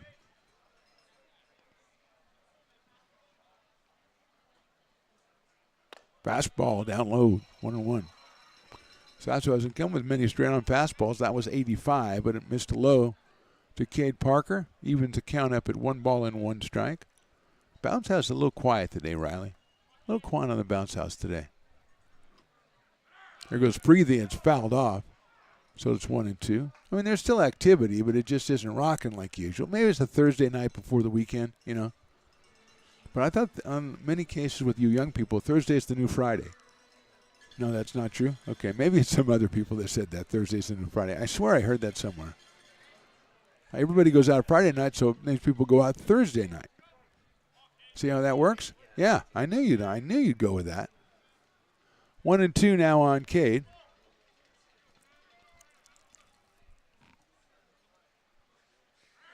Freethy going again, and Cade's going to foul it off again. And he might have fouled it off himself because he takes a knee. And Freethy, who's getting his sprints in, is going to return to first base.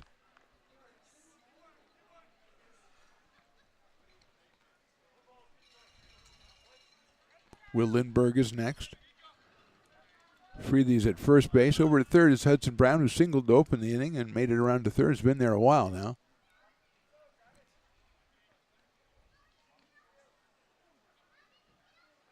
Swing and a miss. Got him on strikes. Second strikeout of the inning. 7th strikeout of the game for Sasso. And we go to the top of the 5th inning. Crabs still lead this one 1-0.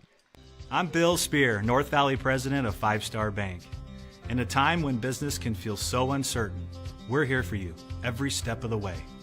I know they have a lot of bells and whistles within their bank, but just the relationship piece here locally on the business side is huge for us. 5 Star treats us like we're number one. They're right there with suggestions, with help. So I have to bank with people that have our mission in mind. We're 5 Star Bank. How can we help you?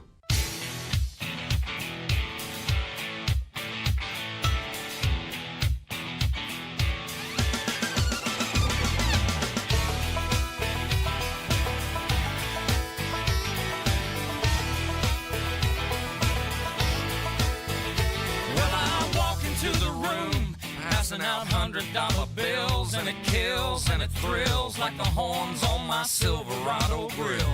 And I buy the bar double. Hi, Bill Evans, President of the Placer County Association of Realtors. We're in the store, our conference facilities, an amazing team helps keep together an amazing organization, and we thank them all. This organization can't do what it does and can't run the way it runs without the help of so many members volunteering their time. The success of the Placer County Association of Realtors is largely dependent on our active volunteer members to help our organization and industry. The work of our committees greatly impacts our ability to champion efforts across the board and giving back to the Placer County community wherever we can. Like all service organizations, I wanted to serve. And getting involved with the affiliate committee was the perfect way to do that. I love being able to serve my community with my business friends and other leaders and give back to those who are in need. The thing I love about the PFAR committees is they all work toward the same goal of bringing the community together to support those in need in our surrounding area. I instantly came to the meeting and had a wonderful time, felt like I was a part of something bigger, and it was just the start of my leadership journey. Top of the fifth inning, Potters trailing this one 1-0. You're probably saying, hey, Phantom, top of the fifth inning, isn't that something? It is. It's the Farmers' fifth inning. If Jet Ruby is retired by any means necessary, then it'll be half off on Farmers' beer for the rest of the inning. And his first pitch is a breaking ball from Martinez in there for a strike. Ruby has flied to center and walked, so he is 0 for 1. Doesn't need to strike out, just needs to make an out. Lines that one into center field. Hopefully it hangs up. It does for Cole Eaton for the out. So there is rejoicing everywhere as it's half off Farmers' beer for the remainder of the inning. So here's Colin Callahan, who was singled and been hit by a pitch and picked up an RBI for his troubles back in the third inning. So he is 1 for 1, has 3 runs batted into the series, and it is 4 for 10 for Mr. Colin Callahan out of Westmont College. Chops it out towards shortstop. Parker waits for it, plays it on a hop to first, scooped up by Hudson Brown, and he got him. Hudson Brown doing a great job over there. The Swiffer scoops everything up. Parker set himself a couple of times out there. I think he might have had a problem with the sun on a big chopper like that, and kind of had to set himself after he gloved it. And Hudson Brown bails him out. And here's Javier Felix, who is lined to third and lined to third. And the only difference is the second time he did it was a double play. And he has hit a rocket each time down to J.R. Freethy, who's thankful that he's in the shade right now, so he'll see it coming again. Martinez's breaking ball is down low.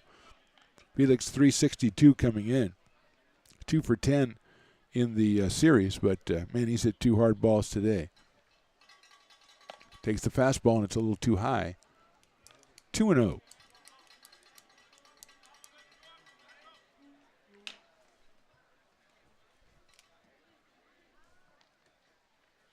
Breaking ball catches the outside corner.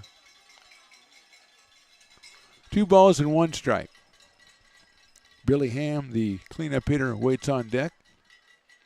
Breaking ball catches the inside corner for a strike. 2-2, and the Cowbells beginning to come out here as Martinez trying to get a quick inning here. Don't want to jinx it. Misses with the fastball outside. Shouldn't have said anything. Looks like number 4, Gerald Hansen, the left-hander. Warming up for the Potters out in the pen is Martinez in his 5th inning of work. 3-2 pitch. Breaking ball is hit high up in the air to center field. Eaton has it tracked, and the team leaves the field before it gets into his glove, but it does get into his glove. Good inning for Anthony Martinez. We go to the bottom of the 5th. Potters still trailing 1-0.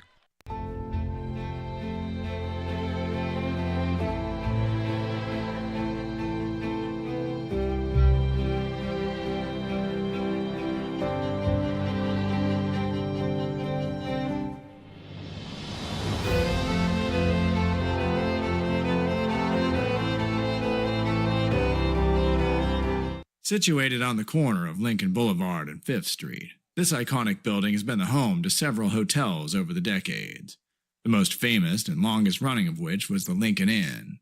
Having undergone several renovations and architectural changes, this building is the current home of Old Town Pizza, which boasts not one but 2 floors for your dining enjoyment, including open-air seating on the roof. Stop in for a slice today, or stop by the Lincoln Museum to see the 300-pound cash register that used to adorn the front desk of the Lincoln Inn. For more great history, visit the Lincoln Area Archives Museum and, by appointment only, take their free walking tour of historic downtown Lincoln. Will Lindbergh, Zach Chamiso, and Hassani Johnson out here to face Cameron Sasso in the bottom of the 5th inning. Sasso has been impressive so far, just 3 hits allowed, and he has struck out 7 Potters. So he will start us off with Will Lindbergh, who struck out back in the 3rd inning, the left fielder, as Piper makes his way across through the stands. He's got Nia running point for him, Secret Service wow, with a little thing in her ear. Look, it's clear. It's clear. It's clear for Piper. Clear for the Peacock. Okay, good. So here's Will out of Gold River, California. Swings and misses at that off-speed pitch. At 81 from Sasso, who has varied the speeds all night long.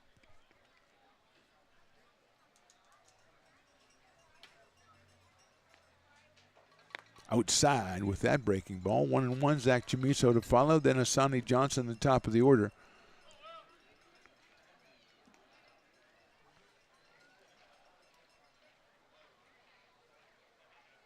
Will chops it down the first base line, but it's foul. Backhanded by Malone down there. Knocked it down. Good job out there by first base coach. Some nifty fielding, but it's 1-2 on Will Lindbergh. Lined into right field. That's a base hit. Got over the second baseman Ruby, and Lindbergh has himself a base hit. Hit number 4 for the Potters, and that brings up Zach Chamiso. I'm sorry, Riley. I know that's your idol. He's been up 3 times, and he's got 3 hits. So he's been pretty good as a Potter, as he showed up in the 6th inning last night, went 2 for 2, and then singled in the 3rd inning tonight. He is catching for the Potters, and he's got Lindbergh at first base. Let's see. Morris thinks he might be sacrificing. Potters don't do a lot of sacrificing. There's a line drive, 1 hop, second base to short for 1 over to first. That's a double play. Ruby with a nice short hop on a shot by Chamiso, flips it to Callahan to Felix. It's a 4-6-3 double play, and just like that, 2 outs here in the 5th inning, and Hassani Johnson will be the hitter. Zach hit it right on the money, but just like Felix for the Crabs, hit it right at the defender, and Riley is beside himself as he talks about Zach Chamiso's tough luck. All last season is all he talked about. He said every time he hits it hard, he hits it right at somebody, and that's exactly what just happened.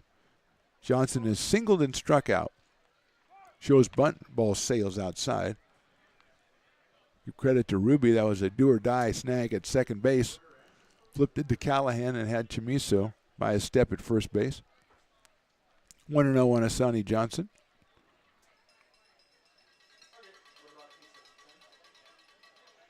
Takes that one on the outside corner, evens the count up at 1-1. Hassani from Oak Grove, California, and University of Louisiana Monroe. Against Sasso from Colorado State Pueblo. I think they're the Thunder Wolves. We looked it up. Johnson hits it down to first. Felix is all over it, gets to the bag right before Hassani, and he is out at first base. 1-2-3 in a sense for the Potters in the 5th. We go to the 6th. They trail it 1-0. Astro Air Design Incorporated, where you feel the difference. We are a locally owned and operated heating, air conditioning, and custom sheet metal company committed to the highest quality of craftsmanship at a competitive price. Our trained and certified technicians have the knowledge and experience required to install, maintain, or repair your home comfort solutions. Our upfront pricing gives you the peace of mind because you know your price is locked in. Call Astro Air Design Incorporated today. Here in Michigan, we do more than just survive the winter. We thrive during it. You simply can't keep us away from what we love most: great times and amazing beer. The snow transforms the landscape and lays the path for adventures yet to be had. Trails ready to be explored, and freshly groomed hills ready for the first run of the day. And later, as the sun descends, it's time to unwind with great conversation and even better friends. Experience a taste of Michigan winter with Founders Brewing Company, born and brewed in Michigan.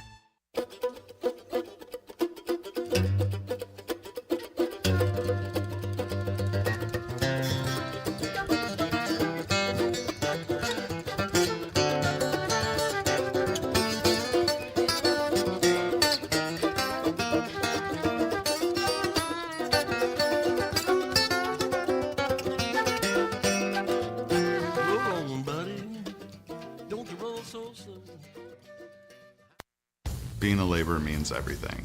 It was what took care of me when I was growing up. It's what takes care of me now. Because of President Biden and the money he's put into infrastructure, the need for our workforce to expand is out of this world. When our members are able to go to work on these big projects that are funded by Biden's economic investments, it means continued growth in their wages, in their pensions, in their health benefits. It means they're going to be able to take care of their families.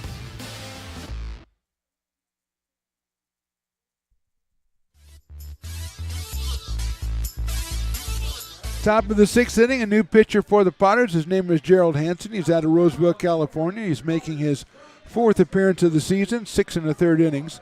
Has not given up a hit as of yet. If my numbers are correct, no, he has not. He has given up one run. He is 1-0 on the season with a 1.42 ERA, and he will face Billy Ham, left-hander against left-hander to start off, then Jahee Lee and Keenan Morris. First pitch is in there for a strike from Hansen. Ham with a double in the second inning and then walked in the fourth. Billy is 5 for 10 in the series. It's a sharp grounder out toward Parker at short. Cade picks it up across the diamond, right to Hudson Brown for the quick first out here in the top of the sixth, and that'll bring up Jahee Lee, who has struck out and popped out. Lee catching tonight for the Crabs. Speaking of catching, I think Chamiso has been replaced behind the plate, but Riley and I can't tell the number because the equipment is covering it. But we're pretty sure that's not Zach anymore.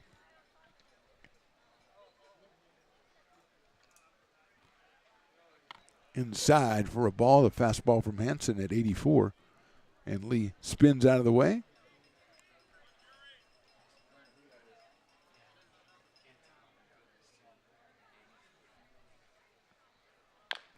That's a big chopper, but it's foul.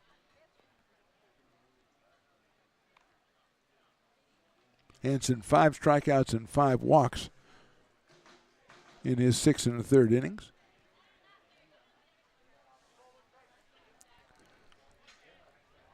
He's 1-1 on Jahee Lee out of Cal State Northridge. Hansen's fastball misses outside, 2-1. Keenan Morris to follow, top of the sixth inning, 1 out here. Lead 229 coming into tonight's game. 0 for 3 in this series. Hansen's breaking ball catches the outside corner. 2-2.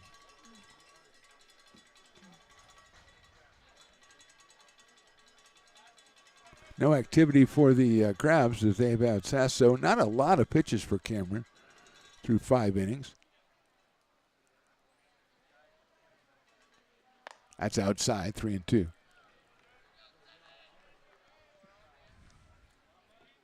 Martinez, 5 innings, 3 hits, 1 run. Walked 4, hit 2, and struck out 2.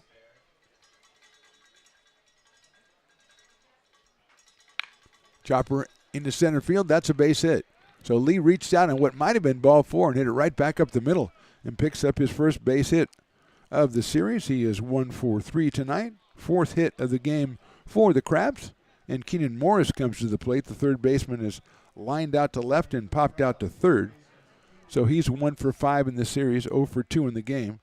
Came in at 243 out of Santa Rosa Junior College with a home run and 8 driven in. Left-hander against left-hander with Gerald Hansen.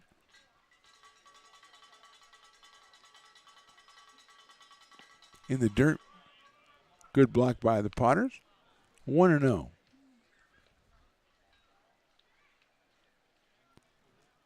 Hansen, Roseville, California, listed for Cal State Northridge as well here, the left-hander.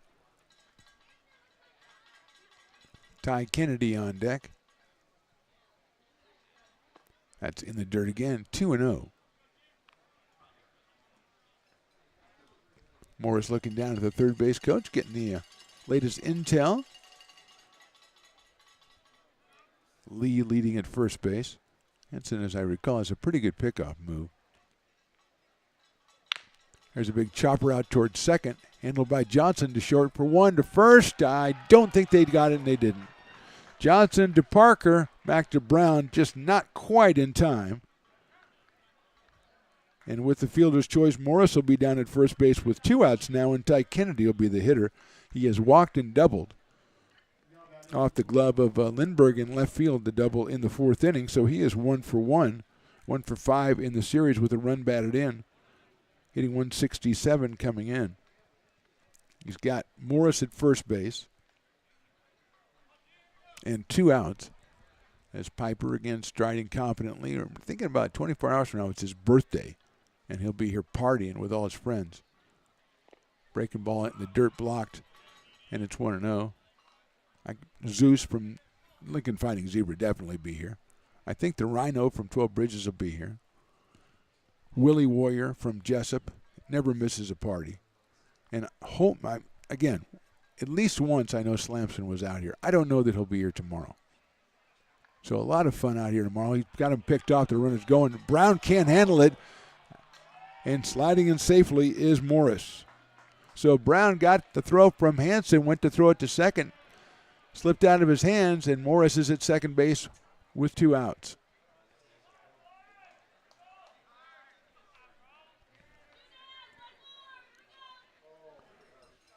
So Kennedy with an 1-0 count.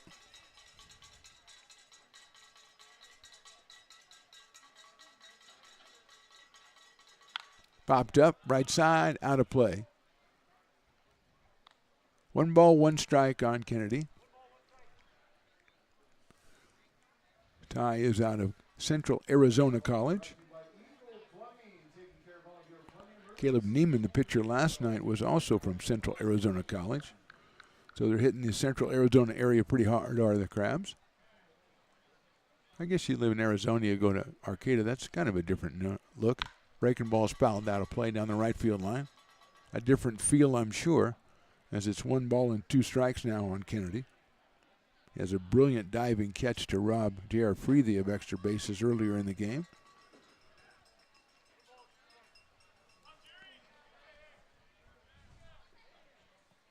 One ball, 2 strikes now.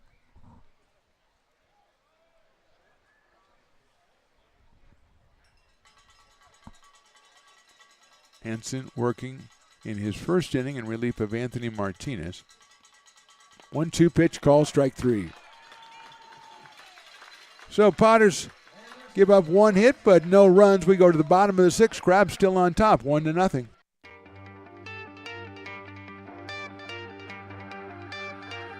Gooseport Public House. We have sports on 10 big screen TVs, 23 beer taps with classics and crafts, a full bar with creative craft mixed drinks, live music, and most importantly, great fresh food. In downtown Roseville off Vernon Street, only 15 minutes from the ballpark. See ya at Gooseport.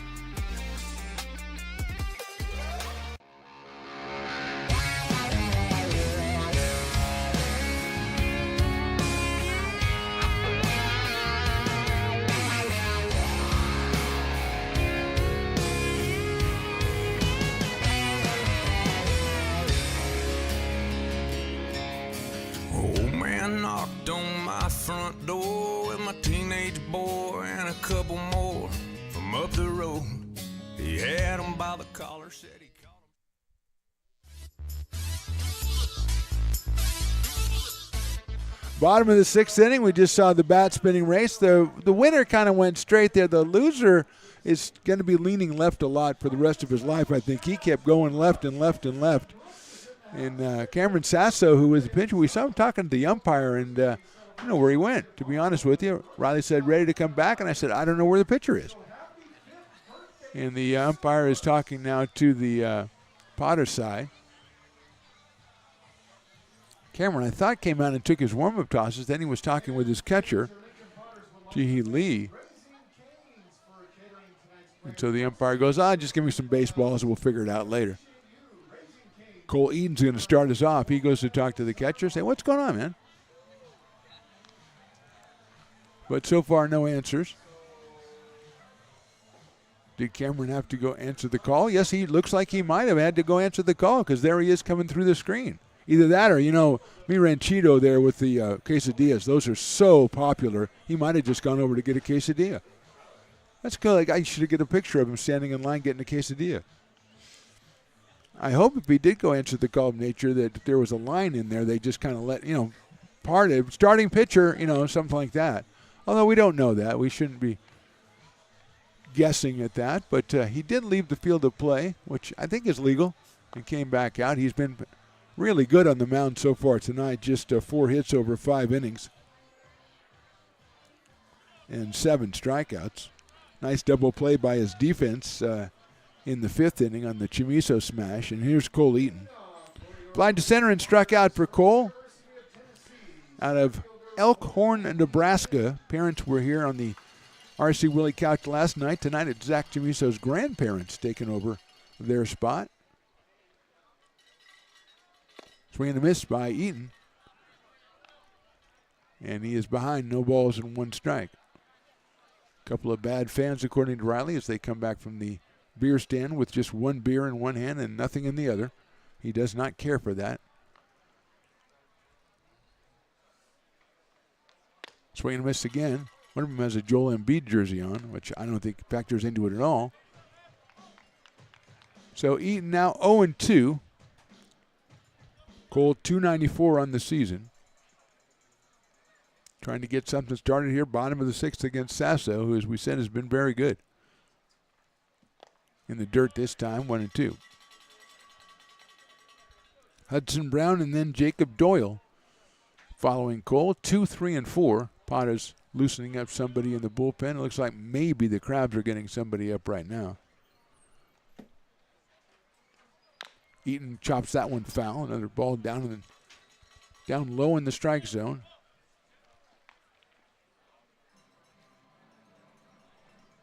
Sasso's been out there all 5+ innings for the Crabs. Anthony Martinez went the first 5 for the Potters. Gerald Hampson came on to pitch the 6th.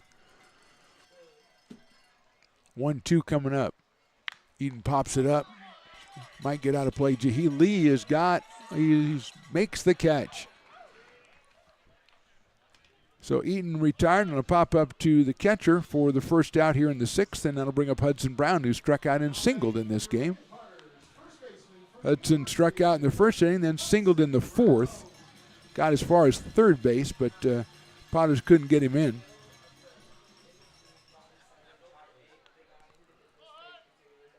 Brown with a home run and a dozen runs batted in, including the game winner last night. Hits that one well to left field. Moving back is Key, still moving back, and he catches the ball, squats down, and makes the catch in left field. Was going back too far, came back a little bit, and Brown with another line drive to left field, and he is retired for the 2nd out of the inning, and Jacob Doyle will be the hitter. Jacob has struck out and grounded to 2nd. It's like Evan Oden, the Lincoln product, loosening up for the Potters down in their bullpen.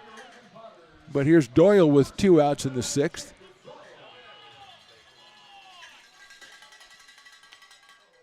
Doyle takes that one inside corner, strike 1. Great location by Sasso, and changing speeds on his pitches have been the key to his success so far through 5 2/3.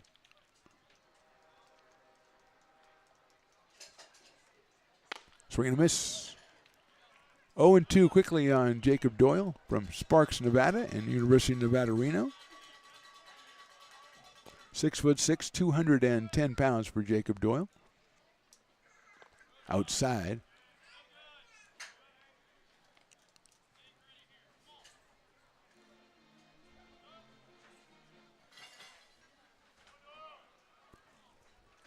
One and two.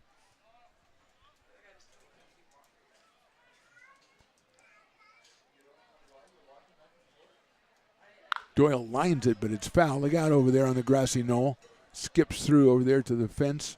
A newly revamped grassy knoll area. That was a shot off the bat of Doyle.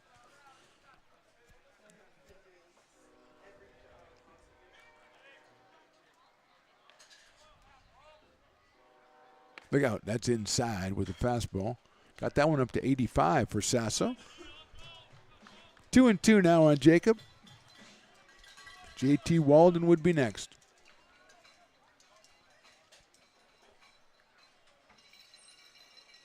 Swing and a miss.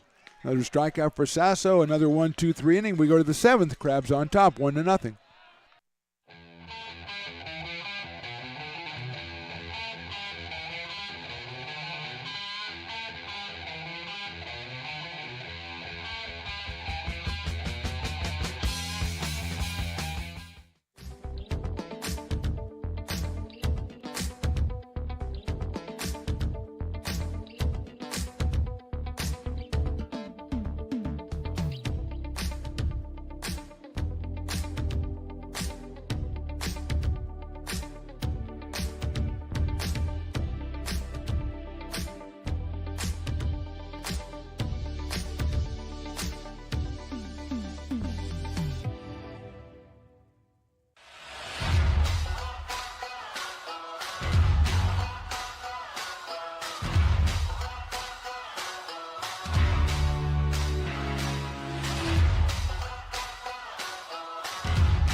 When it comes to your home's maintenance and repairs, Jeffers Resource Group has you covered. Our handyman services offer a comprehensive range of expertise, from minor carpentry to drywall, electrical and flooring for property managers, landlords, and renters alike. We ensure that every job is completed to the highest standards, so you can have peace of mind. Contact us today to discover how Jeffers Resource Group can help keep your home in top shape.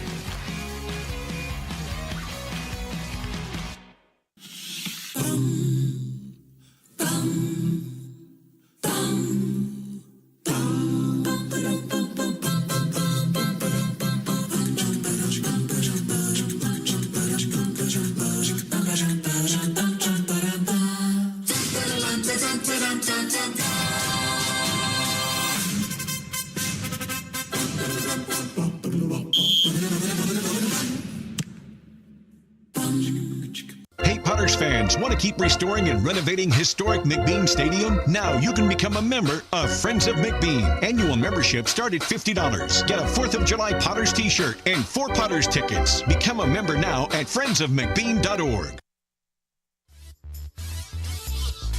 Top of the 7th inning from McBean Stadium, 1-0 for the Humboldt Crabs. It'll be Trent Keys, then Michael McKiernan and Jet Ruby against the new pitcher. It's Evan Oden, Lincoln's own Evan Oden. 4th appearance of the season for Evan. 4 innings pitched, 10 hits, 5 strikeouts, and 3 walks. And he will face Keys, who has walked and been hit by a pitch. And he was the Dueling Dogs batter, and this is the last chance for the Dueling Dogs batter, but he hasn't really had much chance to do anything without an official at bat in the game so far today. Trent out of San Jose State University. Fouls it off from Evan Oden. 1/3 of the way, they're at half off Dueling Dogs. I think Potter fans would trade the half-off Dueling Dogs for a couple of base hits, but that's just me. Maybe they're thirsty. Maybe they're not as altruistic as I think they are. And they would rather have the Dueling Dogs, which is fine. That's why it's there. That one's in the dirt. We believe it's Cole Dillon behind the plate, taking over for Zach Chamiso back in the 6th inning. We'll get clarification when his spot comes up again. Chopper out towards second, handled by Hassani Johnson. Takes his time over to first, and he's got Keys by a step and a half. So no beer, but an out for the Potters, and that'll bring up Michael McKiernan. Center fielder batting 9th. Has struck out and hit it to a fielder's choice.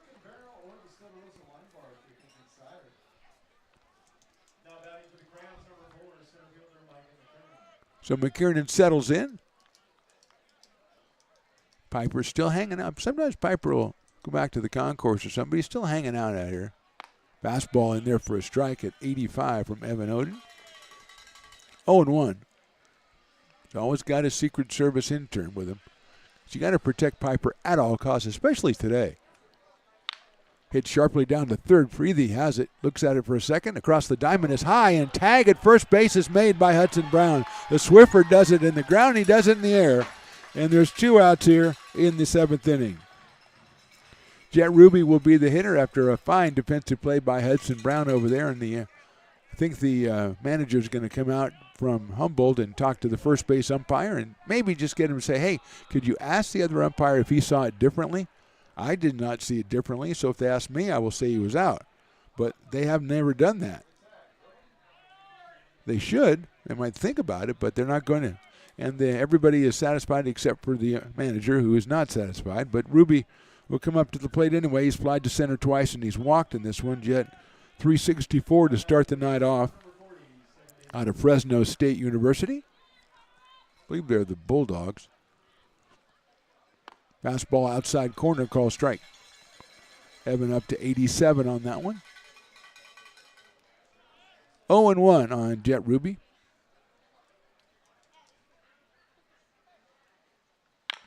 Big chopper, that's going to be a tough play. Handled by Parker, first base, got him by a step. Good play by the infield, 1-2-3 for Evan Odom. We go to the bottom of the 7th. Potter fans are going to stretch, but they're losing 1-0. American River College is a top-tier community college sports program that provides student athletes with the opportunity to thrive both athletically and academically. ARC Athletics is currently ranked 5th in the state and 2nd in Northern California. With over 19 sports programs, our athletes compete with the region's best athletes. Our diverse and dedicated coaching staff helps athletes develop the skills necessary to compete at the next level. Start your community college athletics journey with us. American River College, Sacramento's best athletic program. Go Beavers.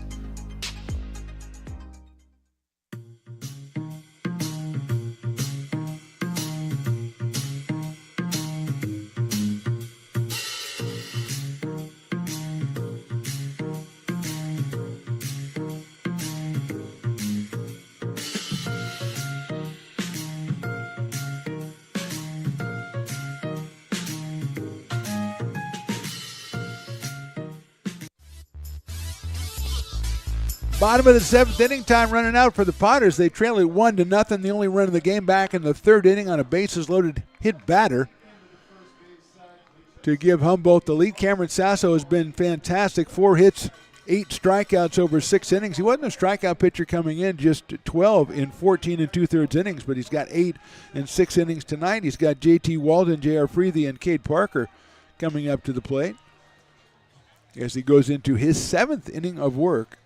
1-1 on the season with a .552. Those numbers will improve the way tonight is going. JT is struck out. He's flied to right. So JT over 2 in this one. Line drive right field. That is a foul ball. Not by much, but by enough that I knew when he hit it. I thought, that's going to be foul probably. All over that pitch. At 84 from Sasso, but all over it a little bit too much and pulled it foul.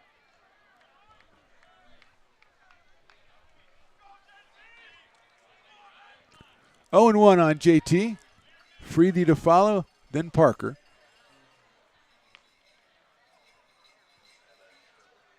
That one's right down the middle for a strike. That's at 81.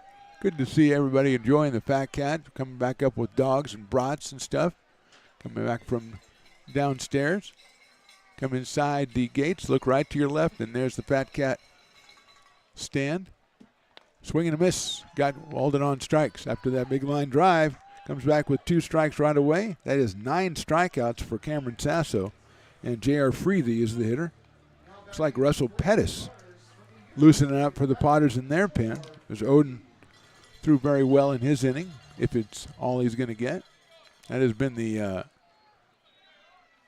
formula, starting pitcher and then relief pitchers go an inning apiece. Here's JR.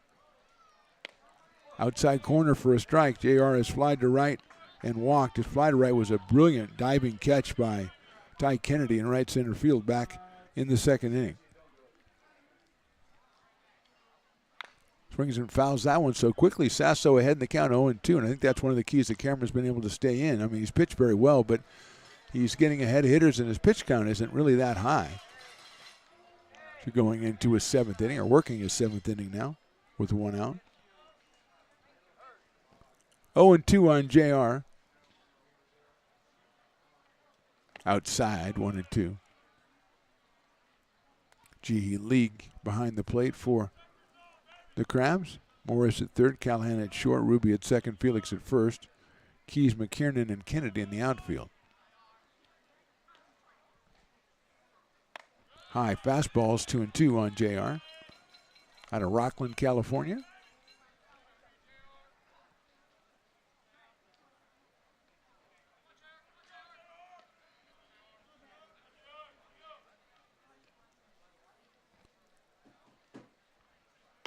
Fastball, call, strike 3. Strikeout number 10 for Cameron Sasso. Freely goes back to the dugout and makes way for Cade Parker. Cade is grounded back to the pitcher and struck out, so he is 0 for 2 out of Panama City Beach, Florida, and Georgia Southern University. And the Potters are running out of time here as they want to try to get a sweep of this series, and Parker fouls it down the third base line.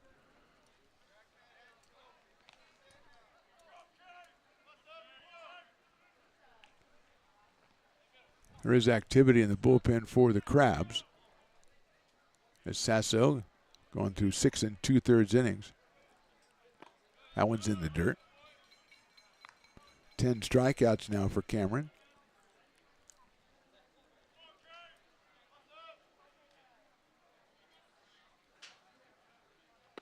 Down low, 2-1. Parker's followed by Will Lindbergh, who's 1 for 2 tonight. Potters with only 4 hits. 1st, 3rd, 4th, and 5th.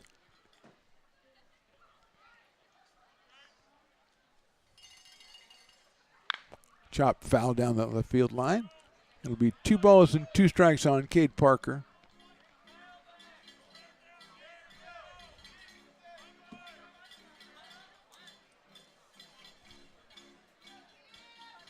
It's Ty Schwager warming up for the Crabs.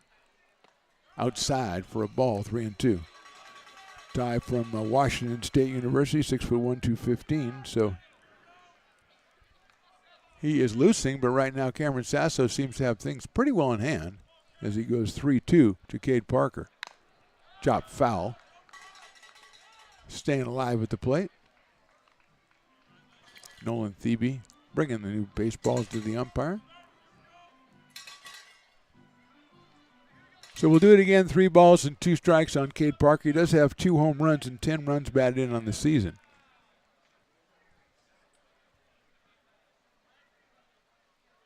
Inside, ball 4. We're going to check, I think, with first and see if they swung, but I don't think he did. Parker gets the base on balls. That might be that's the second one issued by Cameron Sasso. So with a runner at first and 2 outs, it'll be Will Lindbergh, who struck out in the 3rd and lined a single to right in the 5th. So Will is 1 for 2. He's 6 for 14 on the season. He has 3 runs batted in, no home runs. There goes Parker, who pitches outside and low. The throw to second's not going to be in time, and Parker's in there safely. So putting himself in scoring position for Lindbergh. 1-0 on Will.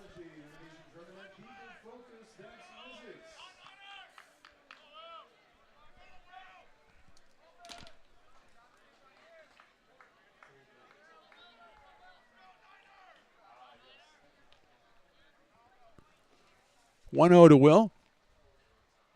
Inside and low for a ball. Cole Dillon is on deck, so he has come on in Chamiso's place behind the plate and now in the batting order. Zach was 1 for 2 while he was in there. So Dillon is on deck, but it's all about Will Lindbergh here. 2 outs, and Parker at second base. Callahan with a left-handed hitter can kind of shadow him and keep him close. Lindbergh takes on the inside corner for a strike. 2-1. Will out of Gold River, California, Cal State Northridge. Got a hole at shortstop with Callahan trying to hold the runner on. Ruby's pulled way over towards right field at second base. Will check swing, and it's on the corner for a strike. 2 balls, 2 strikes.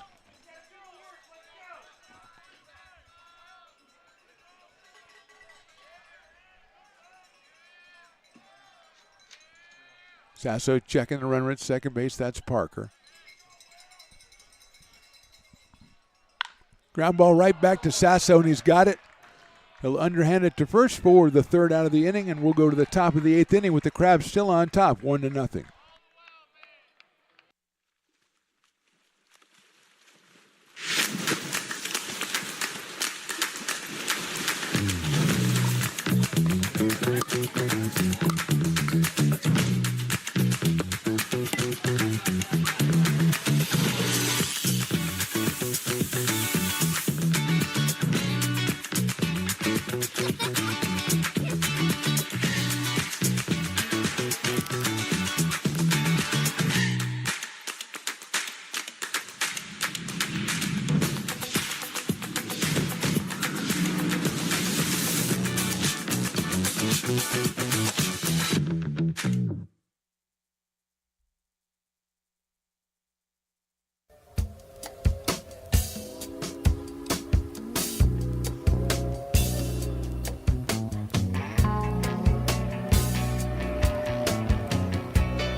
This job is the Esplanade at Turkey Creek phases 4 and 5. Our scope of work for this project is full scope, so we've got all the underground, all the joint trench, and all the topside included with it. We're putting in sewer pipe, manholes. We're not doing services yet. We go through and do all the main line, and then we come back and do all the services after that. I would say this project right here, the one we're working on, is probably about a 2-month project. It's very costly to the developer, so beating the schedule is very important, more important than most projects. It's got a lot of groundwater, so we've got an extensive groundwater pump system in place. It's just cool to be a part of the built environment and know that for the next 100 years that people are going to use and enjoy what we've created here today.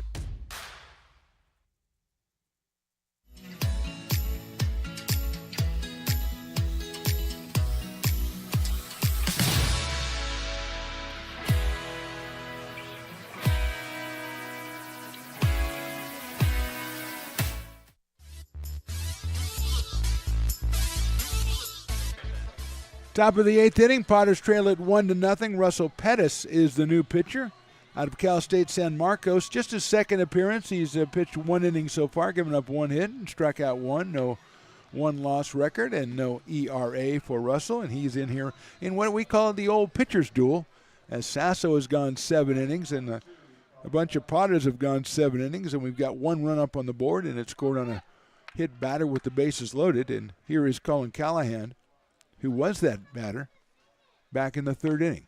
First pitch is a strike from Pettis. He's also singled and grounded to short. So 1 for 2 for Callahan. He's got the only run batted into the game. He's followed by Javier Felix and then Billy Ham. 2, 3, and 4 for the Crabs here in the 8th. Check swing, and it's fouled, so it's 0-2. So Pettis out of Elk Grove, California, and going to California State University, San Marcos. Not Cauliflower State University. There's a little looper, and that is going to get into right field for a base hit. Right between first and second. And it's a single for Callahan, his second hit of the game. Just the 5th hit for the Crabs, but it brings up Javier Felix, who's hit a couple of balls really hard. He's lined out to third twice and flied to center. So Javier 0 for 3, hitting a little bit of tough luck here today. Good to see fans bringing beers back in the top of the 8th. That means they went out there in the bottom of the 7th when the beers closed. They got there before it closed. Well done. Swing and a miss, maximizing their beer time. 0-1 on Felix. We're in number 33 out of Cal State Monterey Bay. So Callahan with a single to start the top of the 8th. Cowbells are going, at least from that lady. High pop-up, right side out of play. So it's quickly 0-2 on Felix as he took a big cut at that one. He came into the game at .362 with 4 home runs and 19 runs batted in. 2 for 11 in the series. A couple of hard hit outs. Callahan leading at first base as Felix asks for time, and it's granted.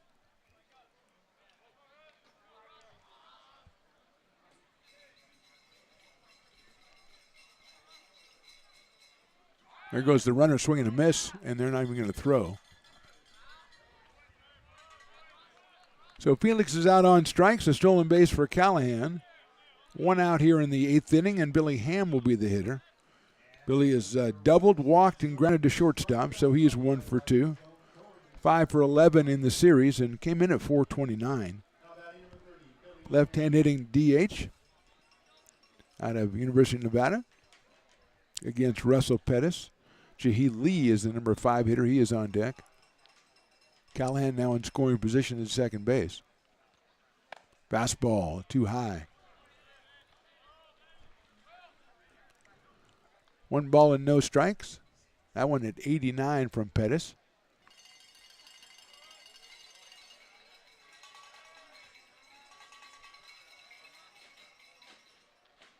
Swung on and missed. Took something off that all the way down to 81 and evens the count with Billy Ham. 1-1.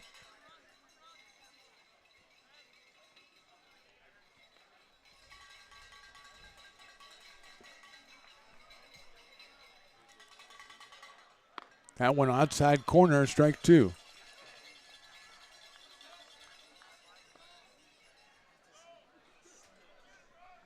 One and 2 to Ham. Callahan kind of being shadowed at shortstop by Cade Parker, trying to keep him a little bit close.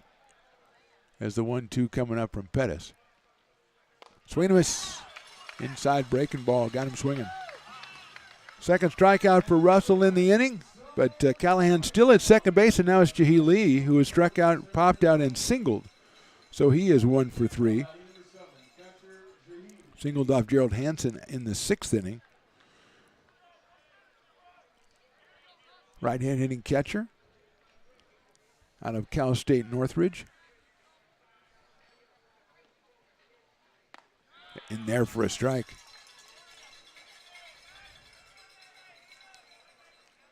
Outfield pretty deep for Jahi Lee. So have Doyle in right kind of creeping in case there's a base hit. He's going to try to play at the plate. That's in there, strike 2. That one at 80. And a couple of pitches that lead just didn't seem ready to deal with, and he's down 0-2. Callahan leads at second. He's able to get a pretty big lead as Johnson at second base moved over a little bit, but not too far, so Callahan pretty far off. There's a little blooper out in the left field coming on is Lindbergh, and he makes the catch for the 3rd out. Good job by Pettis to get out of that one. We go to the bottom of the 8th. Potters still trail this one 1-0. I'm Bill Spear, North Valley president of 5 Star Bank. In a time when business can feel so uncertain, we're here for you every step of the way. I know they have a lot of bells and whistles within their bank, but just the relationship piece here locally on the business side is huge for us. 5 Star treats us like we're number 1. They're right there with suggestions, with help. So I have to bank with people that have our mission in mind. We're 5 Star Bank. How can we help you?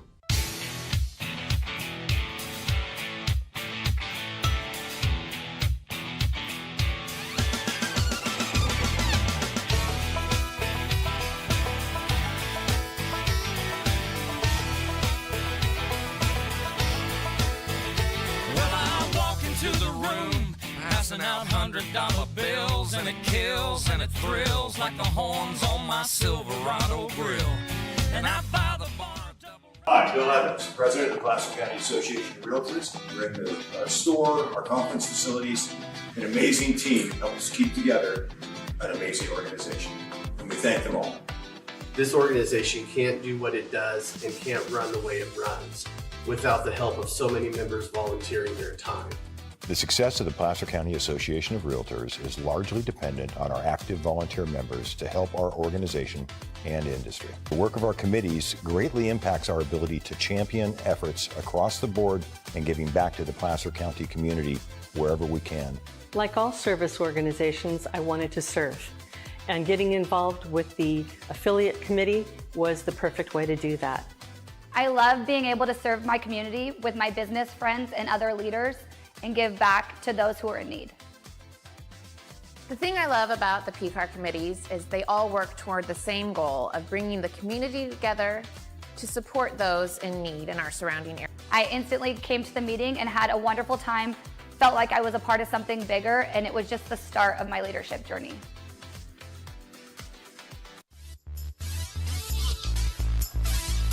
Bottom of the 8th inning from McBean Stadium. Potters trailing at 1-0. Cameron Sasso has exited after 7 innings, 4 hits, 2 walks, and 10 strikeouts. A tremendous performance. His place is taken by Ty Schwager, number 24, out of Washington State. His 5th appearance of the season. He is 1-0, 9 innings, 6 hits, 10 strikeouts, and 7 walks for Ty. So he will be facing Cole Dillon with his first at bat of the night, and then the top of the order, Johnson and Eaton. First pitch bounces up there for a ball, 1-0. Sasso with, I would say, probably the best pitching performance we've seen all season by Potter or by opponent. 10 strikeouts, 4 hits, and 7 innings. 1-0 coming up. Outside, goes all the way to the backstop, so it's 2-0 on Cole Dillon out of Rockwall, Texas.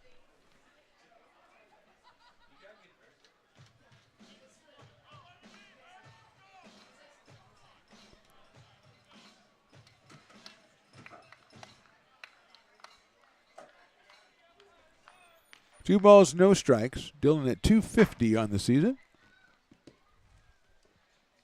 Takes ball 3 outside.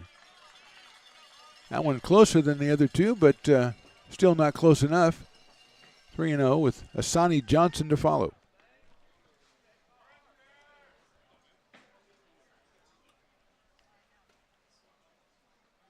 That is ball 4.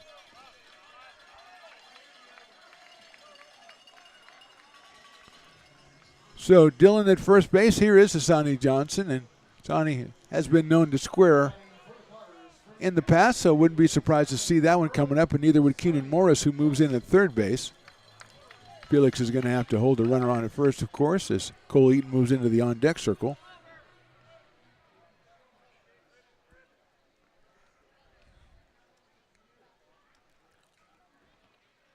That's inside. Johnson did not show bunt. 5 straight balls from Schwager.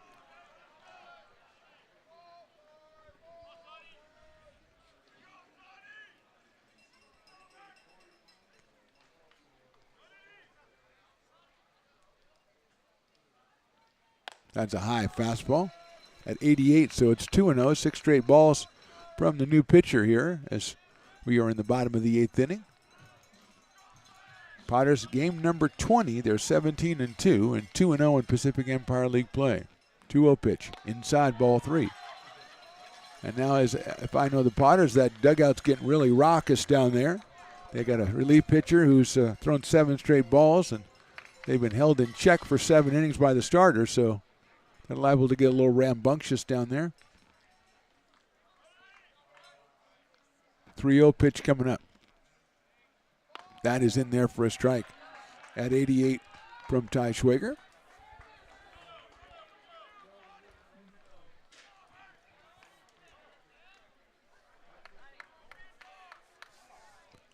Three balls, 1 strike. Inside corner, strike 2. Johnson, I believe this saying is unbelievable. He does not believe it. So now it's a full count. Schwager has found the strike zone. 3-2 pitch, and there goes the runner. That's hit high in the air to center field. Moving over is McKiernan. He's going to have it in right center, and getting back is Dillon. Dillon took off a little bit early, had to go back, and Johnson hit it well, but right at McKiernan in center field. So almost 1 pitch away from 2 on and no outs. It is 1 on and 1 out, and here's Cole Eaton, who has struck out, fly to center, and popped to the catcher.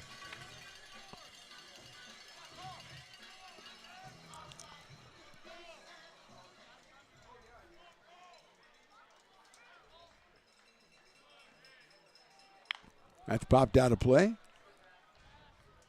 0-1 on Cole. Comes in at 294 out of Elkhorn, Nebraska, and the University of Tennessee.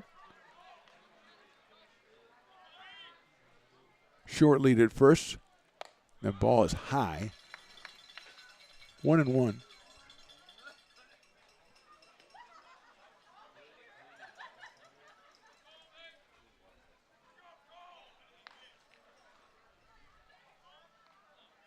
There he goes. He's picked off first. The throw is to Felix. Felix to shortstop, and I don't think they tagged him. He's safe. Coming over is Callahan to get the throw, and it spun him around, and sliding in safely somehow is Cole Dillon. The throw to Felix kind of got him off balance, and his throw to Callahan did the same, and somehow Dillon is safe at second base. And the Potters have the tying run in scoring position with one out here in the eighth and a 1-1 count on Cole Eaton. Outside, 2-1. Hudson Brown on deck.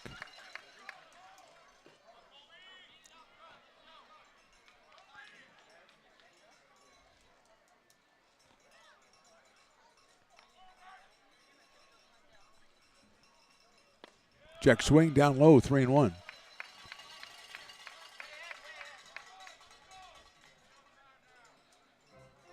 Eaton walking around, thinking about things, looking at Lavanier down at third base. Lavanier. Swinging a foul on a fastball, 87. Cole had a good rip at, but it's now 3 balls and 2 strikes.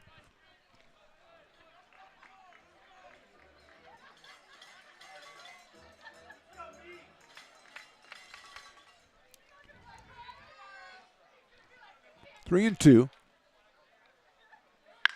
High fly ball out towards center field. Hit pretty well, but McKiernan has a beat on it. We're going to tag at second. Let's see if he goes. No, he's not going to. And it's cut off by Callahan. So a couple of flyouts to center field. Runner still at second base, and it'll be Hudson Brown, the hero of last night's game. He had a 3-run home run in Tuesday's game. And Hudson's going to get the free pass from the Crabs. So Hudson goes down to first base. So first and second, and brings up Jacob Doyle, who has struck out twice and grounded out to second base. Jacob does have 3 home runs, and he does have 13 runs batted in on the season. He was hitting a .390 clip coming into the game today out of Sparks, Nevada, and University of Nevada. Takes the breaking ball inside. He got away, but Dillon didn't pick it up early enough, so he's going to go back to second. He's mad at himself for not seeing that, as he bounced away from Lee behind the plate. 1 ball and no strikes on Doyle. They came with the breaking ball on the first pitch.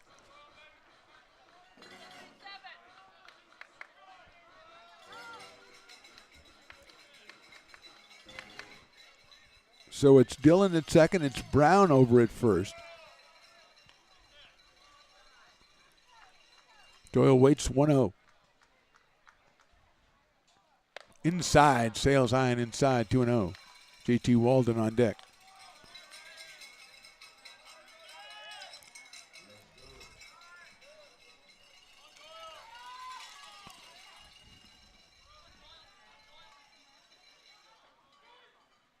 That's in there for a strike, 2-1. That's 88 from Schwager. Ty from Washington State University. It's a 2-ball, 1-strike count on Doyle. Potters at first and second, but 2 outs here in the 8th. Outside, ball 3.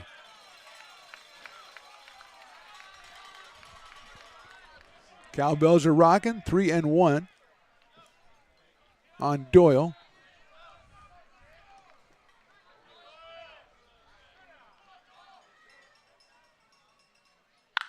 High fly, deep left, and it is foul.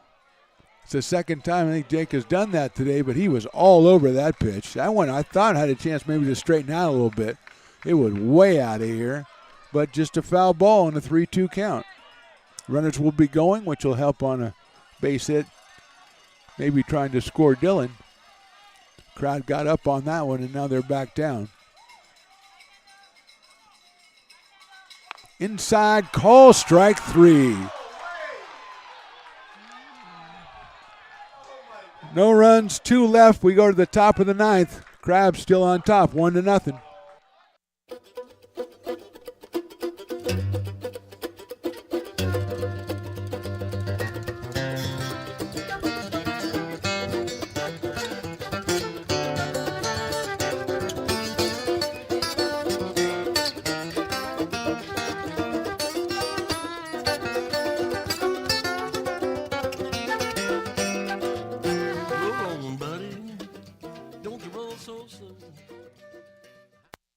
Being a laborer means everything. It was what took care of me when I was growing up. It's what takes care of me now. Because of President Biden and the money he's put into infrastructure, the need for our workforce to expand is out of this world. When our members are able to go to work on these big projects that are funded by Biden's economic investments, it means continued growth in their wages, in their pensions, in their health benefits. It means they're going to be able to take care of their families.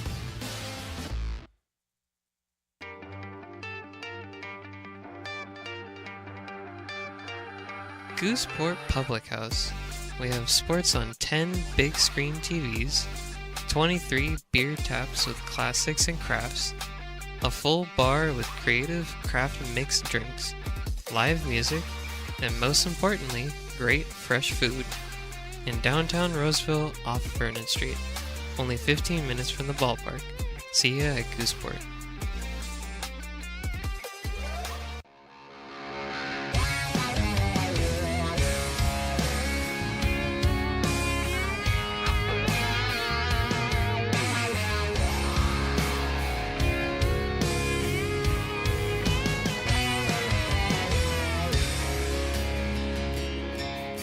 Old man knocked on my front door with my teenage boy and a couple more from up the road.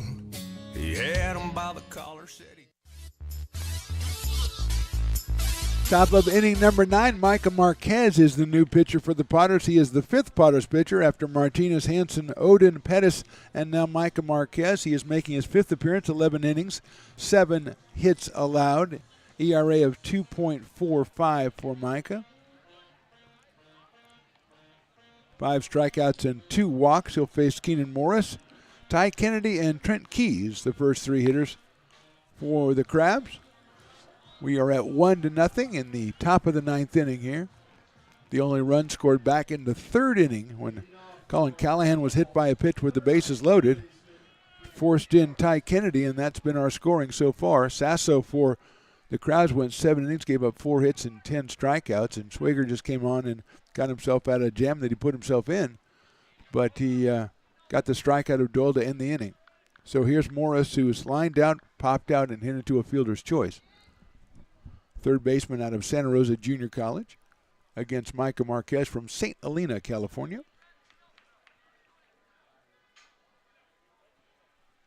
5'10", 180 pounds, Micah Marquez. Inside for a ball. Breaking ball from Marquez. 1 ball, no strikes on Morris.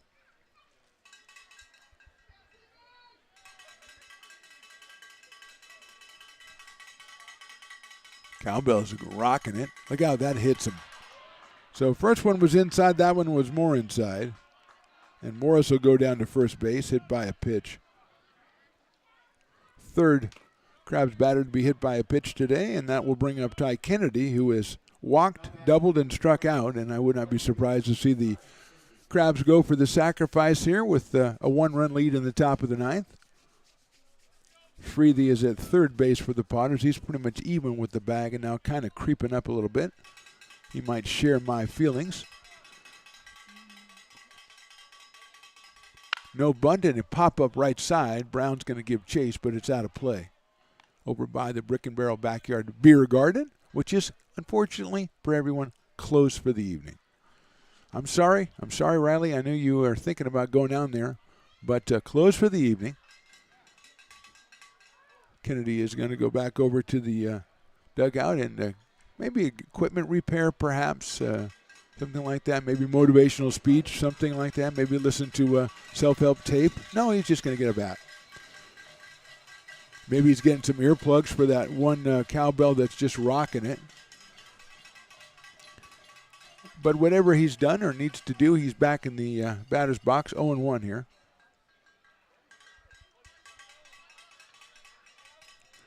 Morris at first.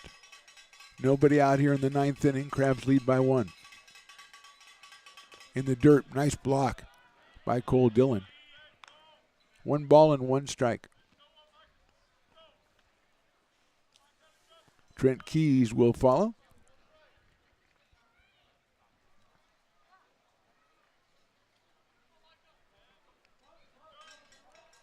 Marquez coming set for the 1-1. Puts it in there for a strike, 1-2. Short lead at first by Morris. 1 ball, 2 strikes on Kennedy out of Central Arizona College. A little bit bigger lead now. Lifts that one out of play. 1-2. Thinking Central Arizona College, located middle of Arizona. What I'm thinking, Riley, the engineer. I know you're an engineer and not a geography expert, but I'm asking your opinion. All right, get back to me. It does require a bit of study. I concede that. We'll do 1-2 again. Here it is. High in the air, short center field going out. Second baseman, I thought he got it. He drops it, and getting into second base safely is Morris. Johnson got all the way out there. I thought he was able to make the play, but he wasn't. It's going to be a single. Moving to second is Morris. Just the 6th hit for the Crabs, but it puts runners at first and second with nobody out here in the 9th. And Trent Keys, who was walked, been hit by a pitch and grounded to second. The left fielder out of San Jose State came in at 154, does have a home run and 4 runs batted in. Comes up in a key situation here as a perfectly placed shot by Kennedy gives him his 2nd hit of the game.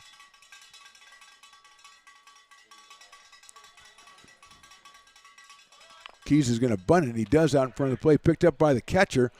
Dillon goes to first base. Nice play by Cole Dillon. But a good sacrifice by Keys as he gets runners to second and third with just 1 out and brings up McKiernan, the number 9 hitter.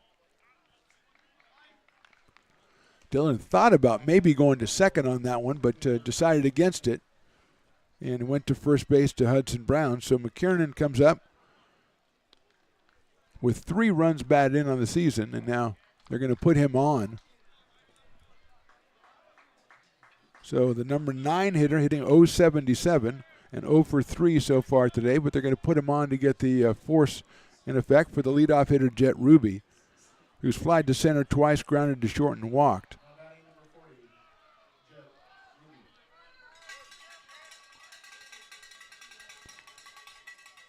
So corners are in, middle of the infield, playing back for the double play. Ruby takes a strike, 0-1. Jet came in at 364 with 6 runs batted in for the season. He is 3 for 12, 3 for 13 in this series. A 1 pitch misses outside, 1-1. Morris at third, Kennedy at second. At first is McKiernan.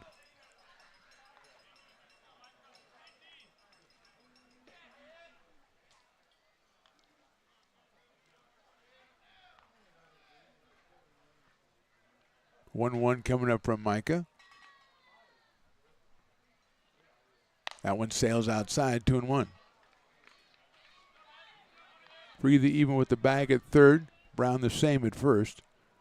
Johnson and Parker in double play depth in the middle. Left-hand hitting leadoff man Jet Ruby from Fresno State University.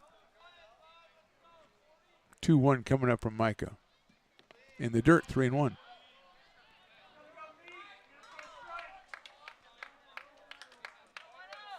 Three balls, 1 strike. Dillon's going to walk out to talk to his pitcher. And Ruby will use the time to collect himself as Cole's going to go out and chat with Micah Marquez. Gives them a pat. Potters have activity in their bullpen. Looks like Jake McGowan. I didn't even need to look at the roster. It just looks like Jake McGowan. Big, tall right-hander. 3 balls, 1 strike on Ruby. Colin Callahan is next.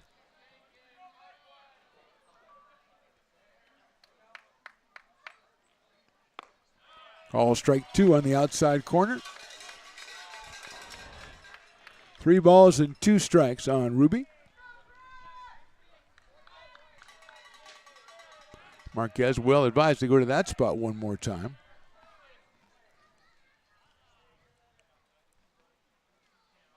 Line drive, right center field. That's a base hit. Here comes 1 run to score. The second run is going to hold up. And it's station to station for the Crabs. A single by Ruby. He drives 1 in. Scoring is Morris. Kennedy now at third. McCarron now at second. Ruby gets himself an RBI.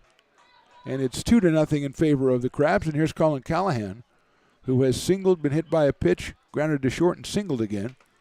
So he is 2 for 3 with the, up until now, the only RBI. Now Ruby has 1 as well, his 7th on the season.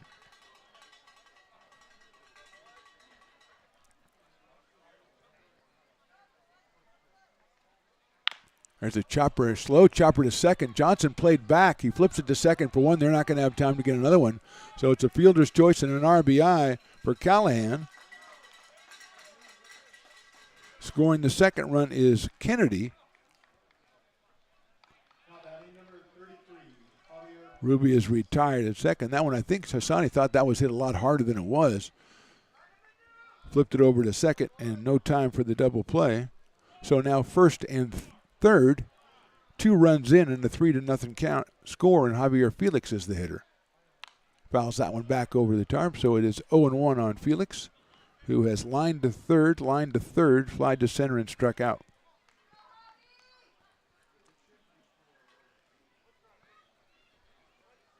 Three runs, 7 hits for the Crabs.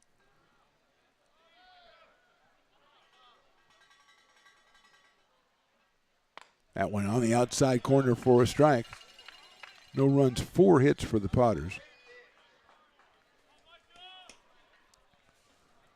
0-2 quickly on Javier Felix. Callahan at first. He'll probably be going over there. He's not. That's a high fastball, 1-2.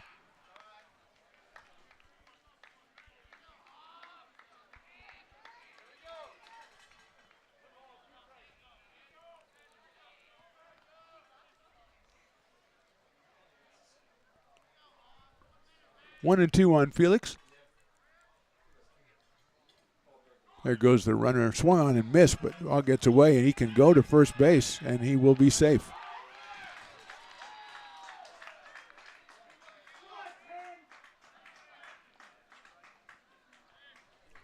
That'll load the bases again as Felix can go, even though first was occupied because there were 2 outs, and Billy Ham is the hitter. Ham has doubled, walked, grounded out, and struck out, so he's 1 for 3. Got McKernan at third,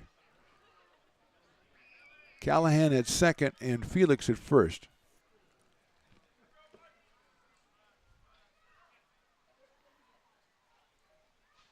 Ham chops that one down to first, and they're playing it back. It's going to be a tough play to get him at first base. Did they do it? Yes, they did by a half step, if that, at first. But the Crabs scored twice. We go to the bottom of the 9th. Humboldt leads this one 3-0.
Last chance for the Potters, bottom of the ninth here from McBean Stadium. Mark the Panel Know with you with Riley the engineer helping out. It'll be J.T. Walden, J.R. Freethy, and Cade Parker against Ty Schwager, who came on in the 8th inning in relief of Cameron Sasso. He walked a couple, but also struck out one, got a couple of fly balls to center field, and he emerged unscathed from that inning.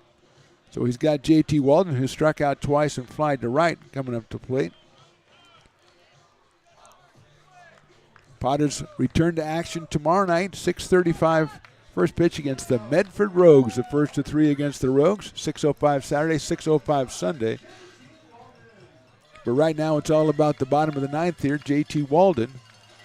Potters came back in the bottom of the ninth last night to tie and force extra innings. They were just down 1. Tonight they're down 3 against Schwager, whose fastball is in there for a strike.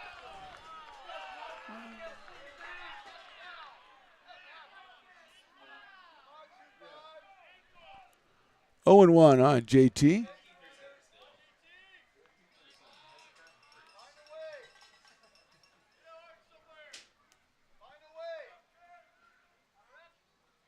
That is outside for a ball. 1-1 on JT Walden. Came in at 382, does have 3 home runs. Has driven in 21 this summer already. 1-1 pitch is hit sharply but foul down the first base line. The fastball from Schwager at 87. 1 ball and 2 strikes now.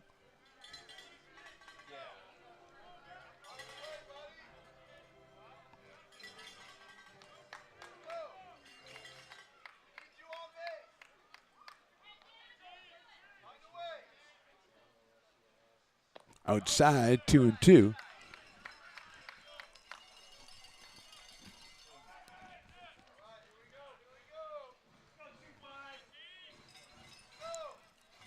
Two and 2. Walden takes high and outside. 3 balls and 2 strikes. He's a leadoff hitter trying to get on base here for his teammates as they trail by 3.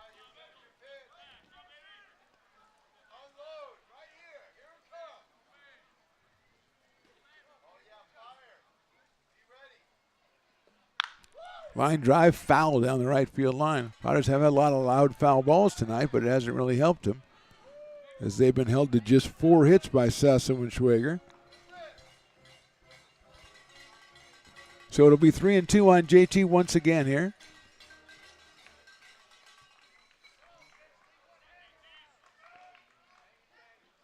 Ball 4.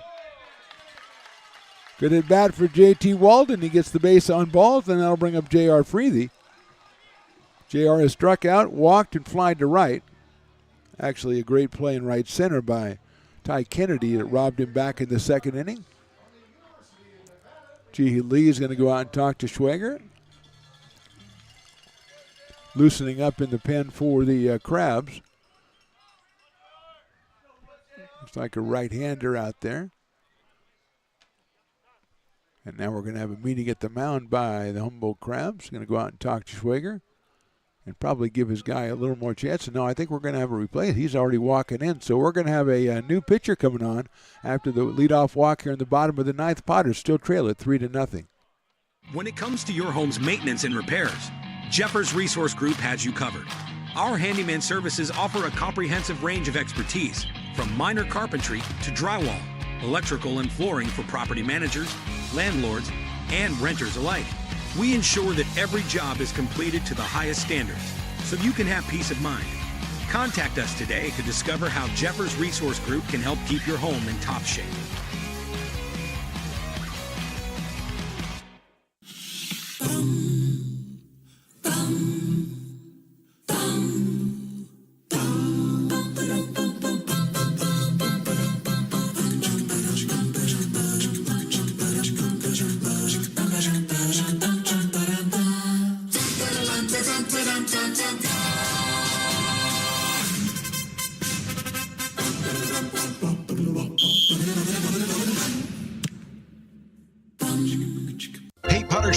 Want to keep restoring and renovating historic McBean Stadium? Now you can become a member of Friends of McBean. Annual membership start at $50. Get a 4th of July Potters t-shirt and 4 Potters tickets. Become a member now at friendsofmcbean.org.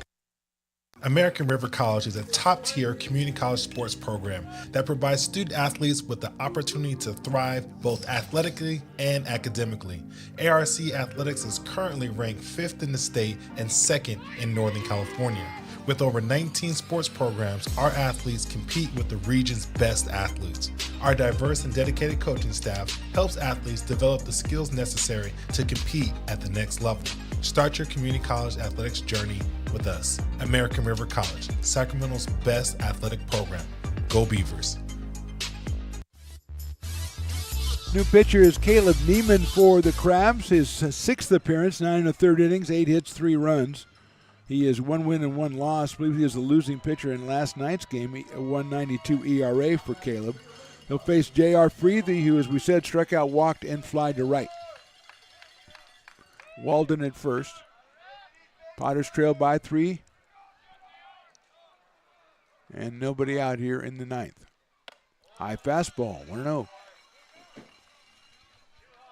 Cade Parker scheduled next for Lincoln. So Schwager went 1+ innings. He struck out 1, walked 3.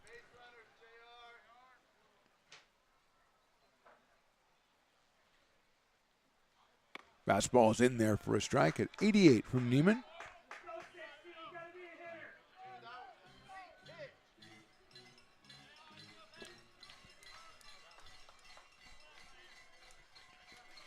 Walden very short lead at first base. Potters no activity in their pen in case they tie it up. That's in there for a strike.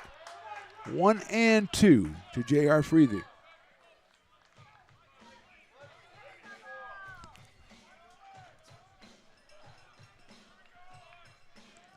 Riley was making the universal sign for right down the middle. Don't ever make that sign again, Riley. That is not the universal sign for what you think it is. 1-2.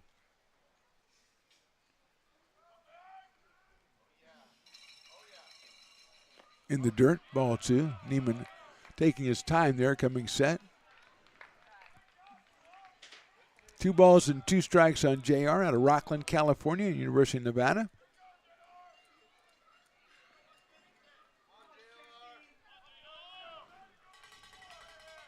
Cowbell's still working after all these years.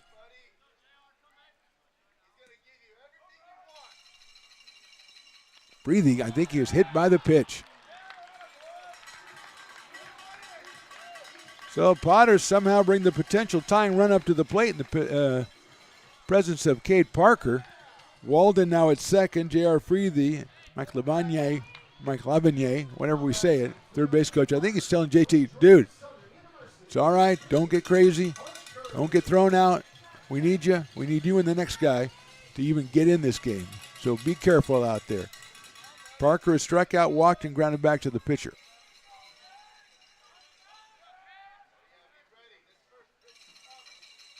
That's right down the middle.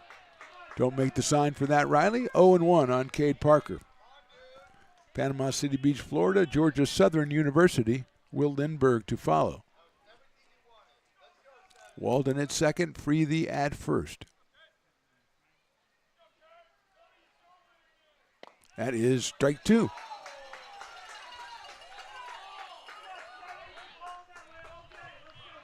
Oh, and 2 now on Cade.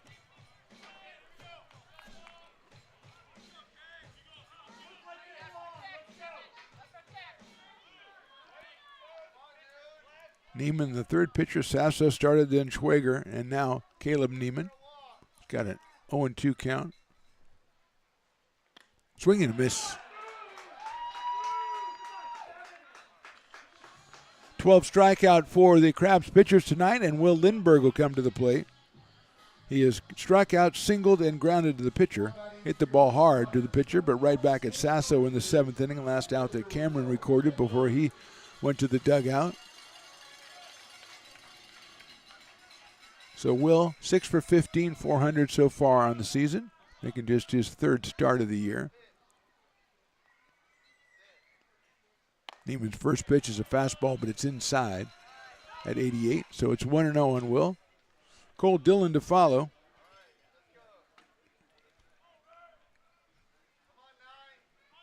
Walden at second, Freethy at first. 1-0 on Will. Inside again, 2-0.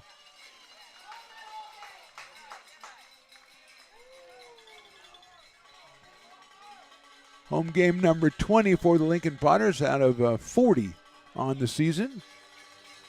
Got 3 coming up this weekend that are going to be great against the Medford Rogues, but right now attention on this one, trying to come back here in the bottom of the 9th against Humboldt and sweep this series. Outside, ball 3. So 3-0, 1 pitch away from loading the bases. And if they did and Cole Dillon hit a home run, I would name him the player of the game. Walk-off grand slam, player of the game.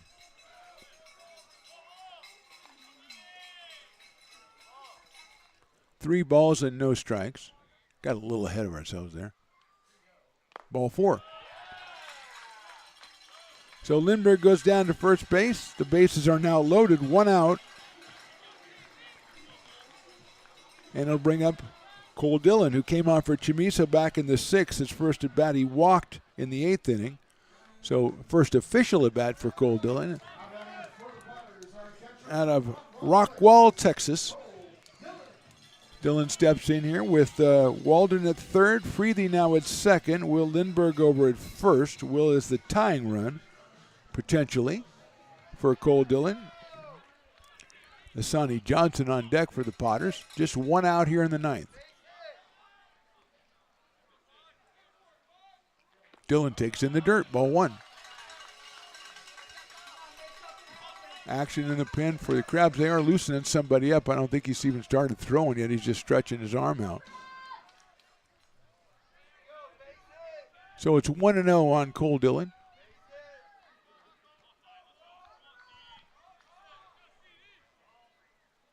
That's in there for a strike.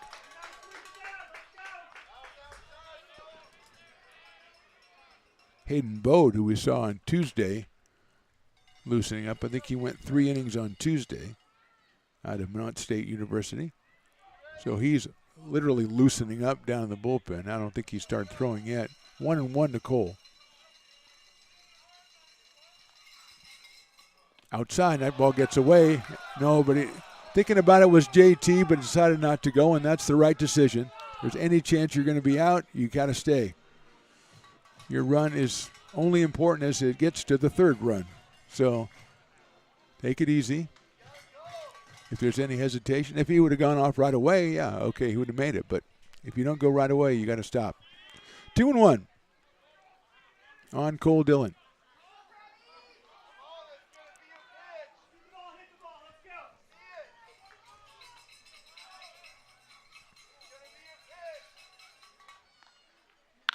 High fly ball, left center field. McKiernan's going to get over there, though. Tagging at third is Walden. He'll score.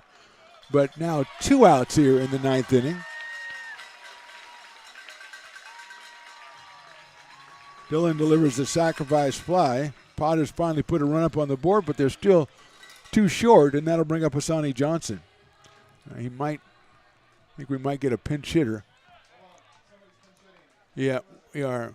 Might be Sean White. Let's see. No. So that's Jake Tandy. Okay, so Jake Tandy is going to come up for Johnson.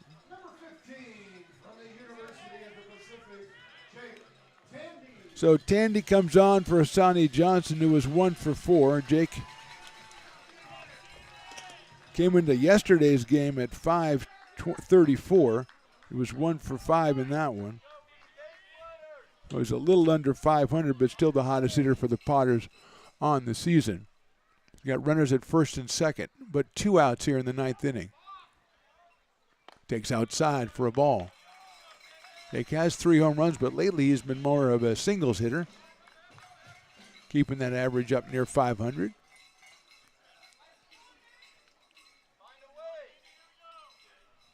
Cole Eaton is scheduled next. He is in the on-deck circle, but it's about Jake Tandy here. High fly ball, deep left field. Going back is Keys. He is out of here. Jake Tandy walks us off. Potters win it 4-3. And what is the guess on who the player of the game is? Like I said, he's a singles hitter now. Tandy walks it off. Potters sweep the series, winning this game in very dramatic fashion. 2 walk-offs in a row. Final score, Potters 4 and the Crabs 3. We're back with our post game, and we're going to try to get a talk with Mr. Jake Tandy as our player of the game. Again, final score, Potters 4, Crabs 3. Back with more after this. Being a laborer means everything. It was what took care of me when I was growing up. It's what takes care of me now. Because of President Biden and the money he's put into infrastructure, the need for our workforce to expand is out of this world. When our members are able to go to work on these big projects that are funded by Biden's economic investments, it means continued growth in their wages, in their pensions, in their health benefits. It means they're going to be able to take care of their families.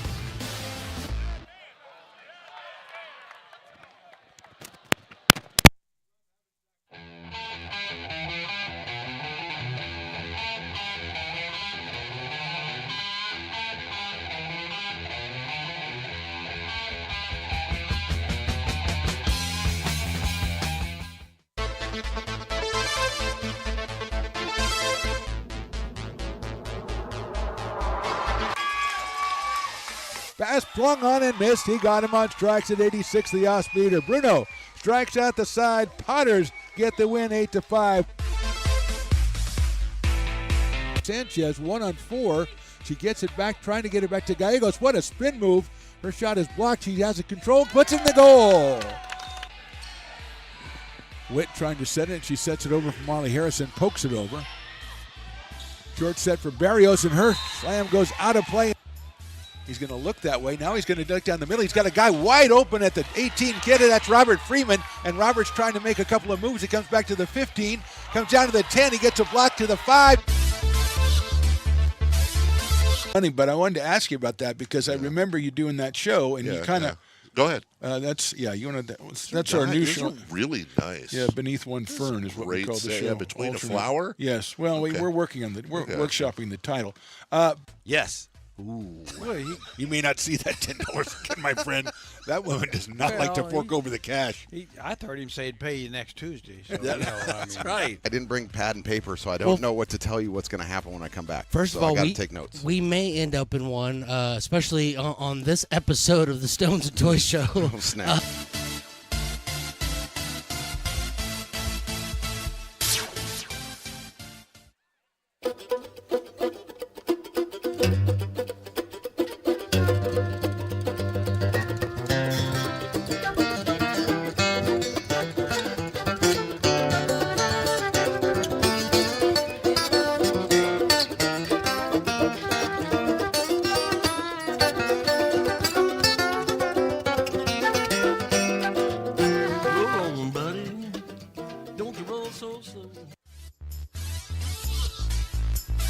Welcome into the Potters postgame show. Potters with the big walk-off win, 4-3. Our hero, our player of the game, not really a surprise.